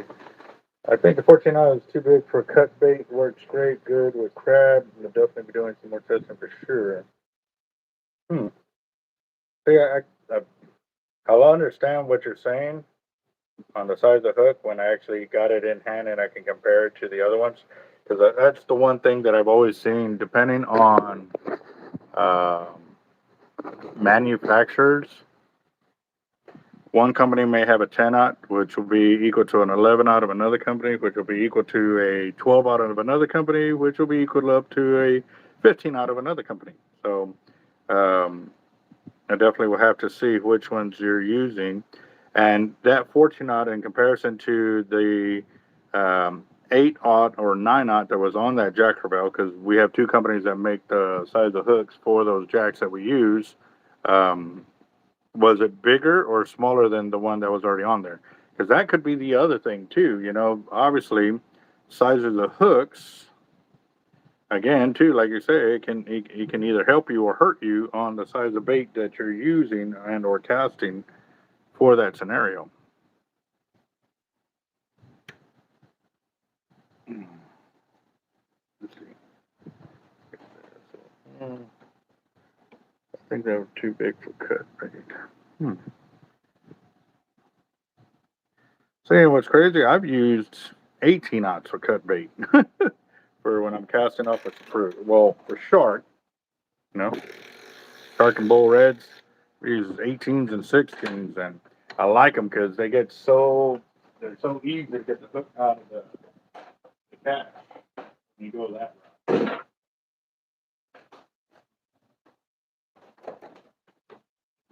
Yeah, that's definitely going to need some top shot right there, so I'll take that off.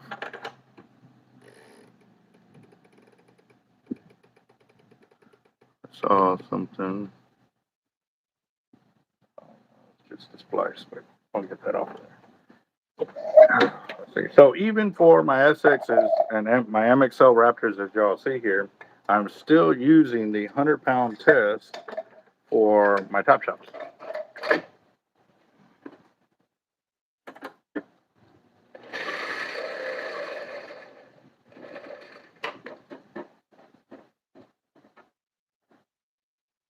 Oh, because you can't cast out the whole crab. Roger that. When you're throwing your whole crab, are you throwing them shell and all, legs, pinchers, or are you trimming it up some to get it before you get it on the hook?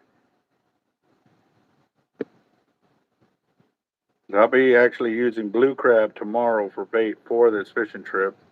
I'm going to be taking cut bait as well. I'm actually going to take carp out there because we've had a lot of rain in the last several weeks before there, and I'm pretty sure the gar is still swimming in that area. So hopefully we can catch some big gar while we're out there. That'd be cool. And we'll be hooking them up with circle hooks.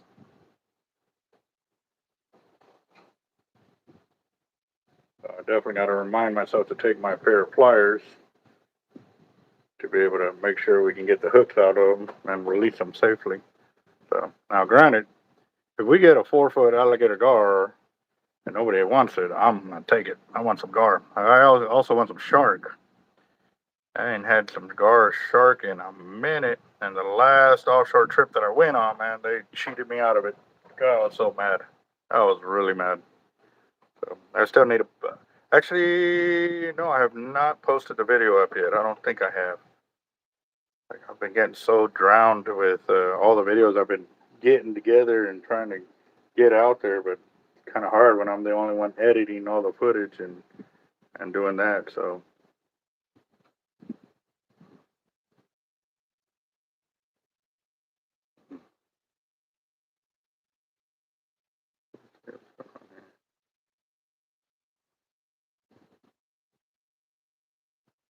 All right, there we go.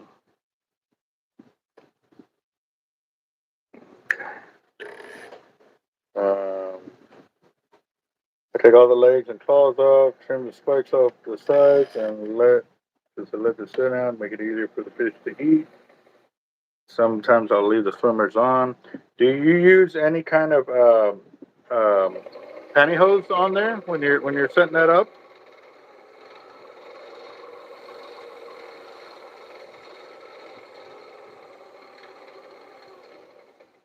Ah, it looks like I'd already gotten to this one, but I'm gonna take it down a little further.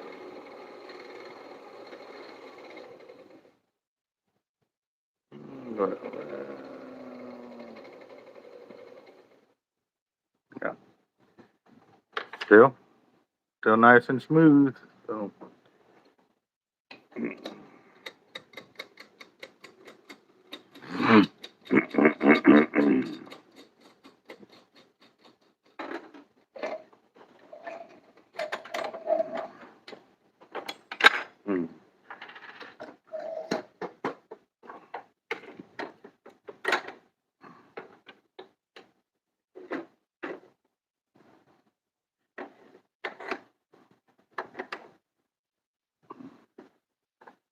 Let's see. I'm looking at. Oh, man. Couple more reels, guys, and I will be done for the night.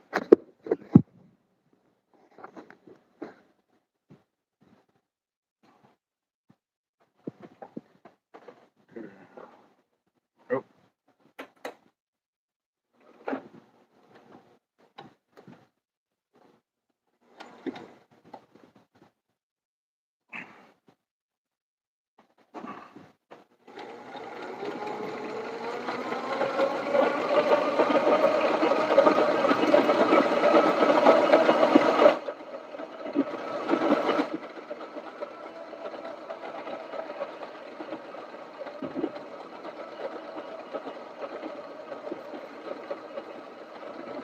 Come on.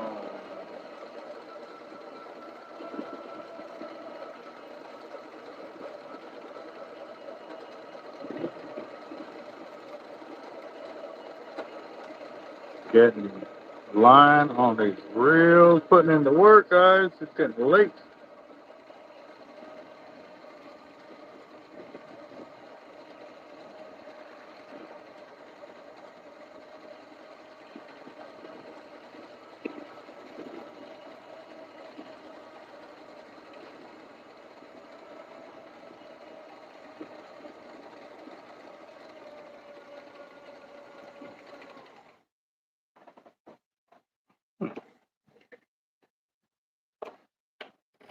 I think there was about 110 yards right there, if I'm not mistaken. I didn't keep track.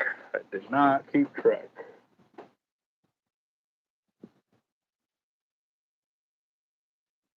Hmm.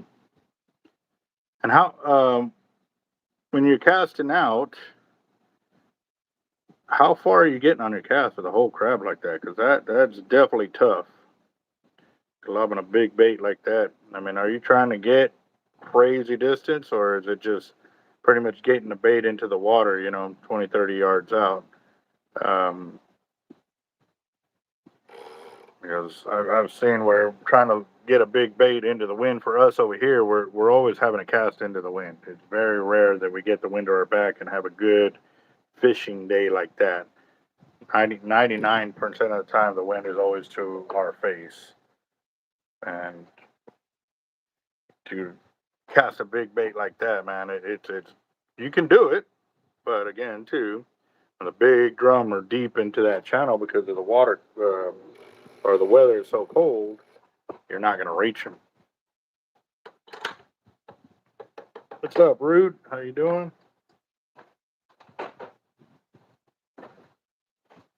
Sitting here, down swollen, re-swollen.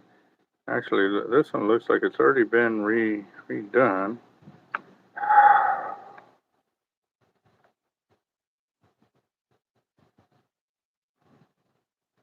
Yeah, I'm gonna check. Let's see.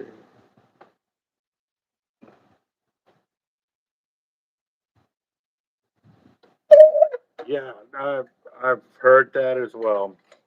I've heard that as well. Using crawfish. I've seen a few drum get caught on crawfish, but it wasn't enough to where I'm like, oh my god, I gotta have crawfish. Blue crab, yeah, same plenty. No, I cannot tell how much pressure I put on there. There's multiple factors at play. One is obviously the reel, if they can handle that kind of pressure. Two, I've seen where we put a crap ton of pressure on like on bigger reels and stuff like that. And what it does bog down the machine where it can't really spool as well. So you got to kind of watch these factors. It ain't crazy. It ain't like, oh, I'm putting 30 pounds of pressure. No, it's not. Nowhere near that.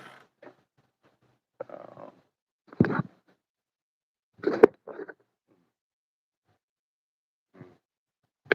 see. All right. Come on, get in here.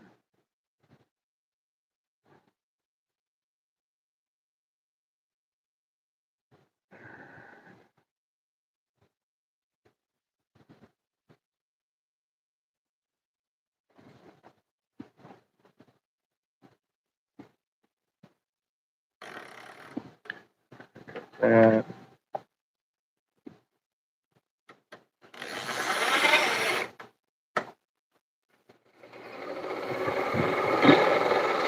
yeah, no, it wasn't.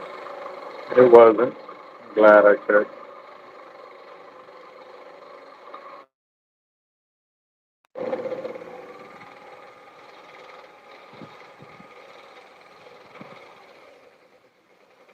That looks pretty. That is pretty right there. Throw them with 6-ounce sinkers on my cannonball rigs. Cannonball. So you're fishing off a boat, then you're not fishing off from shore.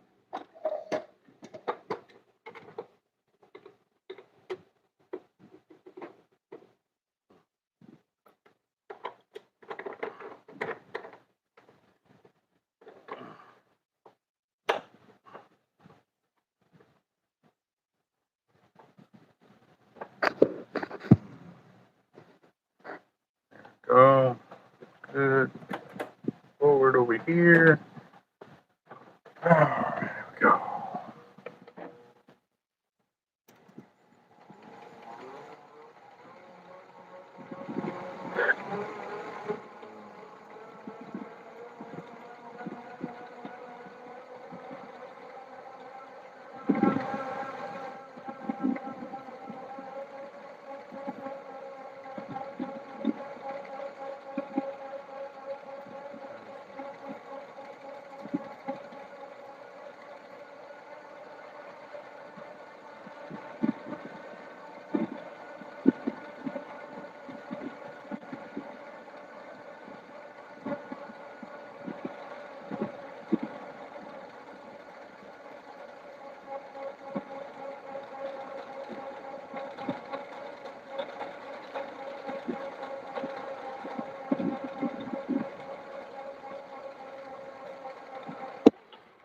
There we go. Yep.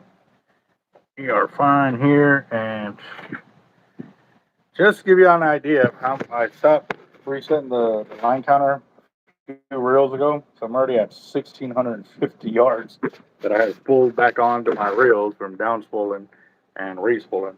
So. Daniel, what's up, boss? How you doing? I'm sure drum fishing. But y'all use Canon? Use my Cannonball rigs. So I'm kind of lost there, boss. So our cannonballs, I'm thinking of the cannonball, weights over here. I'm probably totally misinterpreting what you mean by your cannonball rigs on that.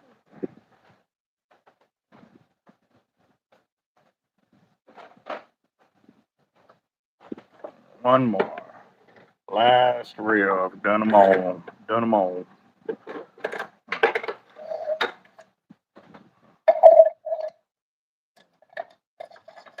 Where are you from, Daniel? And what kind of fishing do you do, boss?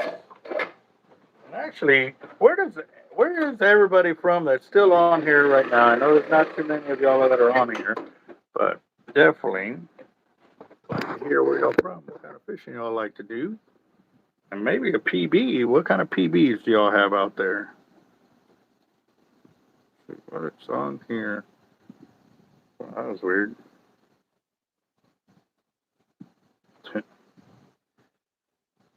So this one definitely has enough line, so I'm just gonna splice it back on it. So go from here.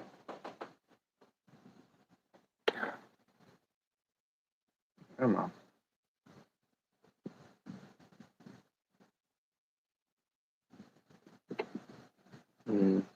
Also fish with 12 to 13-foot surf rods. And your 12 and 13-foot surf rods, what kind of blanks are they? The only ones that I pretty much use over here are the breakaways. I've casted several different types of them and stuff like that, but I hadn't really done a lot of fishing with them just because they're so long. They really are. So.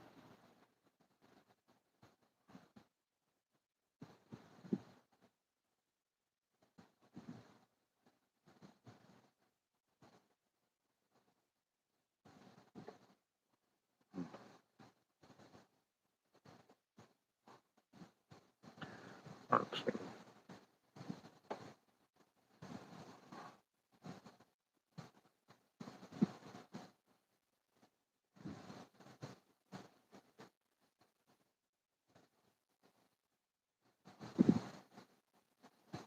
Come on.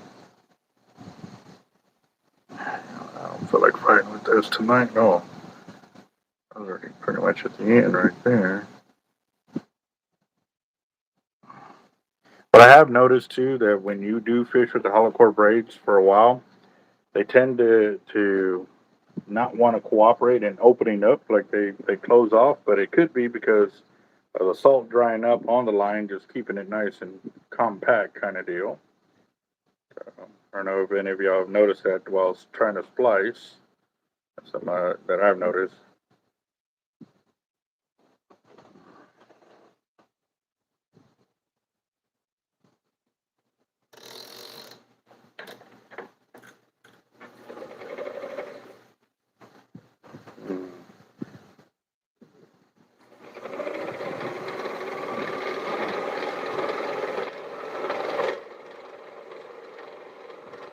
Oh, okay. The Tommy Farmer rods. I need to get with him to get a couple of his rods out here. That's for sure. I'd like to see what the difference is and stuff like that, because he's definitely put in some work for distance casting, and for him to sell his own brand of rods, you know, that's a statement in itself. Um, I want to see. I like to see those different kind of things and stuff like that. And I'd rather support, you know, a local caster like that rather than a big company um, that do mass production kind of deals. So we'll see. All right, here we go. Last reel.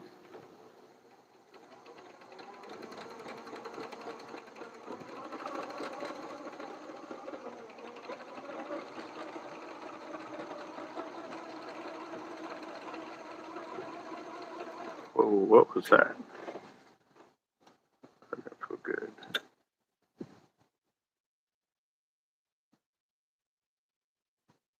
Oh, probably just a twig. Nope, there's something there, right there. Oh, there, right there. You see it? That don't feel good.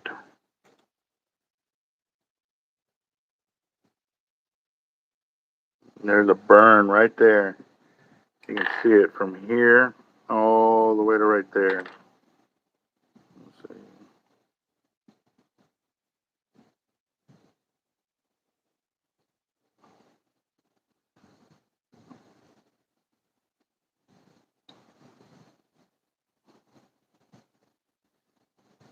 There you go.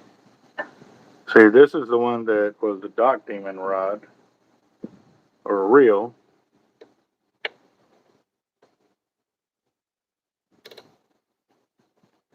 Let's see.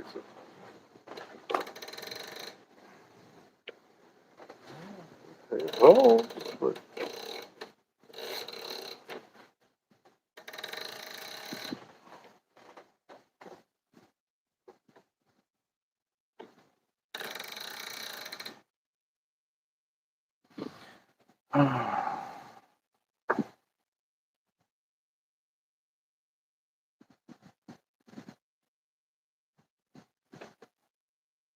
what I was doing is I locked the drag all the way over, and I was pulling on it, and it was still holding, so I'm satisfied with that test.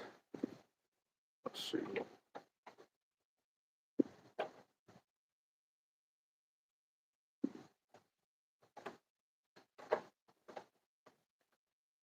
Well, have you ever casted some of the breakaway rods?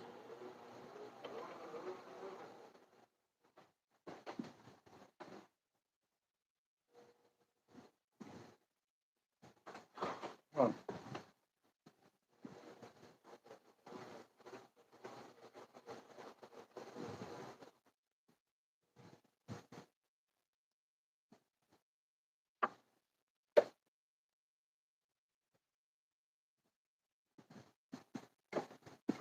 let's see.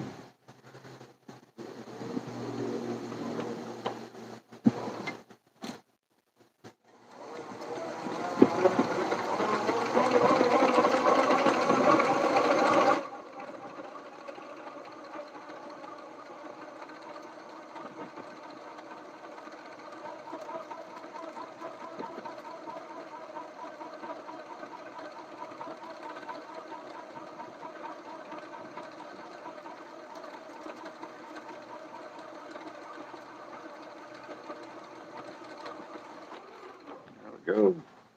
All right, I am done spooling or down spooling and re-spooling my gear.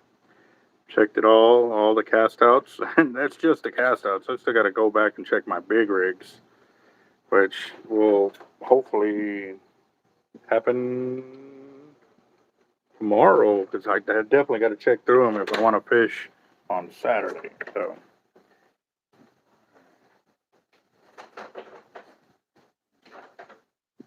Alright, so I can give you a quick little overview. So I did an MSX, MXL, MXL, MXL, LX, LX, LX, LX, LX, LX, LX, LX, LX, yes, LX. All of them are ready for the dance. Mm-mm. So, I just got to get them onto the rods and be kind of prepared for the morning. I'm going to take a couple of the tanks of Vexen rods just because they're some of the smaller yet more real powerful kind of reels. Uh, hold on. I can't forget the best one.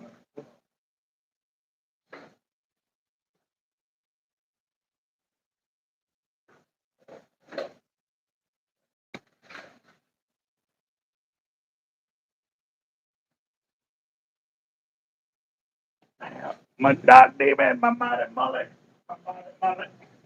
But I know we're missing one of the mighty mullets. I actually have two mighty mullets. I really do. I have two of them. I got to find where the other one's at. But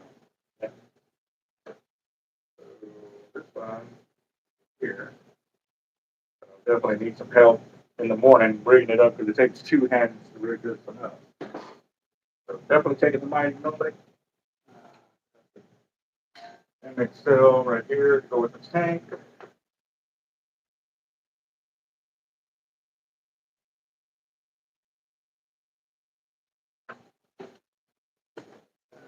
Got another Vexen right here. Oh, there's the other answer. Looks like it's primed and ready to go. So hopefully that'll be. So then that might be the mullet that I was looking for. But I know I got two because I actually had to buy another one.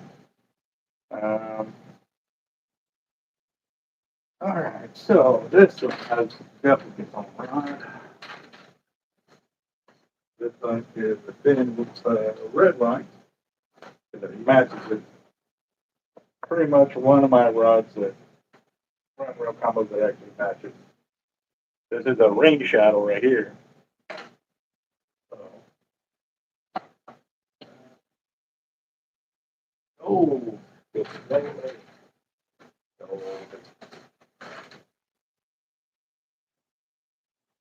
rod is actually a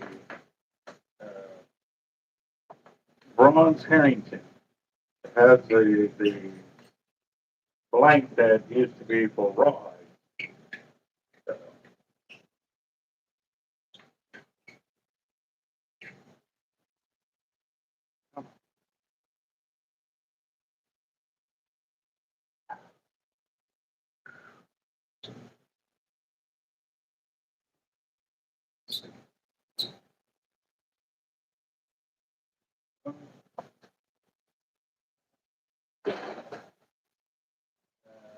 Patriot or one of the twinsies. Just because I don't want to make them identically all the way with reels, because then if one of them has a bad fray, and then it can make it a little harder to remember which one I got to replace or check the line. Yeah. Bad line.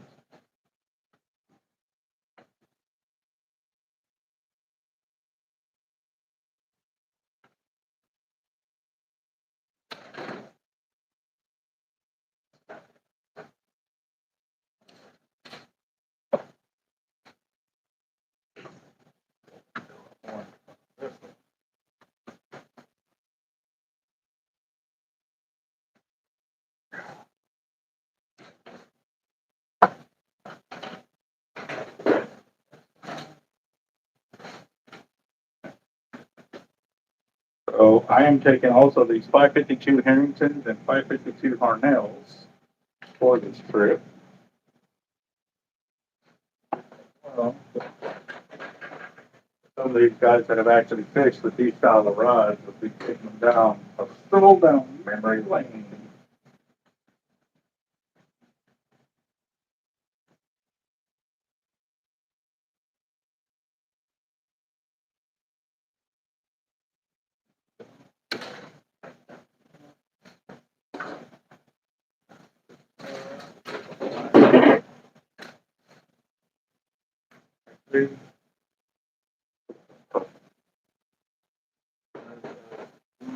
I'm gonna go black.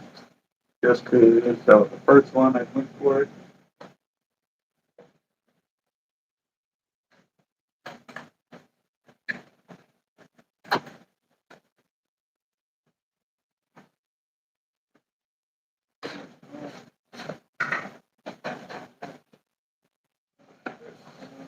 This one.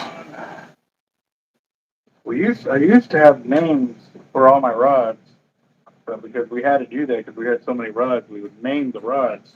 Because if you turn, oh, the purple reel, and you have 3 purple reels out there, like, well, which purple one? The one over there. Like, so we actually had names for all of our rods.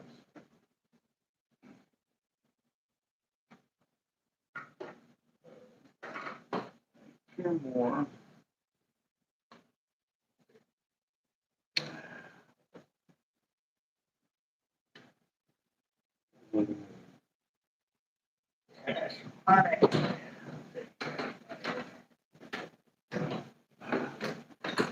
So looking up there, looks like I need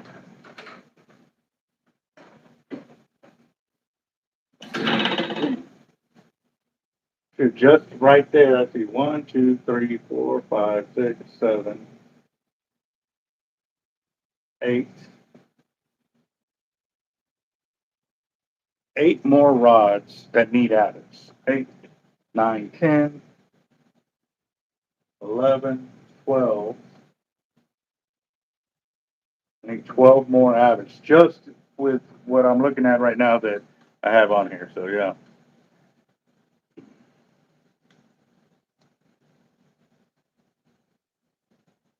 Let's see what was that. Yeah.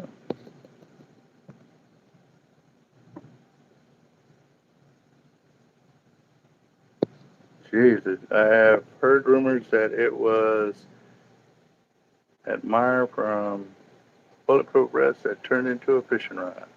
That'd be crazy. So, needless to say, guys, the vets and first responders, if y'all are showing up tomorrow for the Redford Ranch Foundation fishing trip, guys, with Team Hard Life. Again, not all the team is here in Corpus, but we got y'all set, guys. So now y'all can kind of see, and I will be taking some spinning combos for them and stuff like that. The white rods right there, just so they can throw like for flounder and stuff like that. But yes, sir, prepared for tomorrow morning. That's a lot of gear, guys. That is a crap ton of gear right there going out. So I got to turn and burn. I got to go get some sleep. I'm tired. I've been pretty tired, but we'll definitely be ready for in the morning. For y'all guys that are coming through, can't wait to see y'all so we can get some fishing done, and definitely will be representing our colors while we're out there. So y'all have a blessed night. I will talk to y'all later, guys.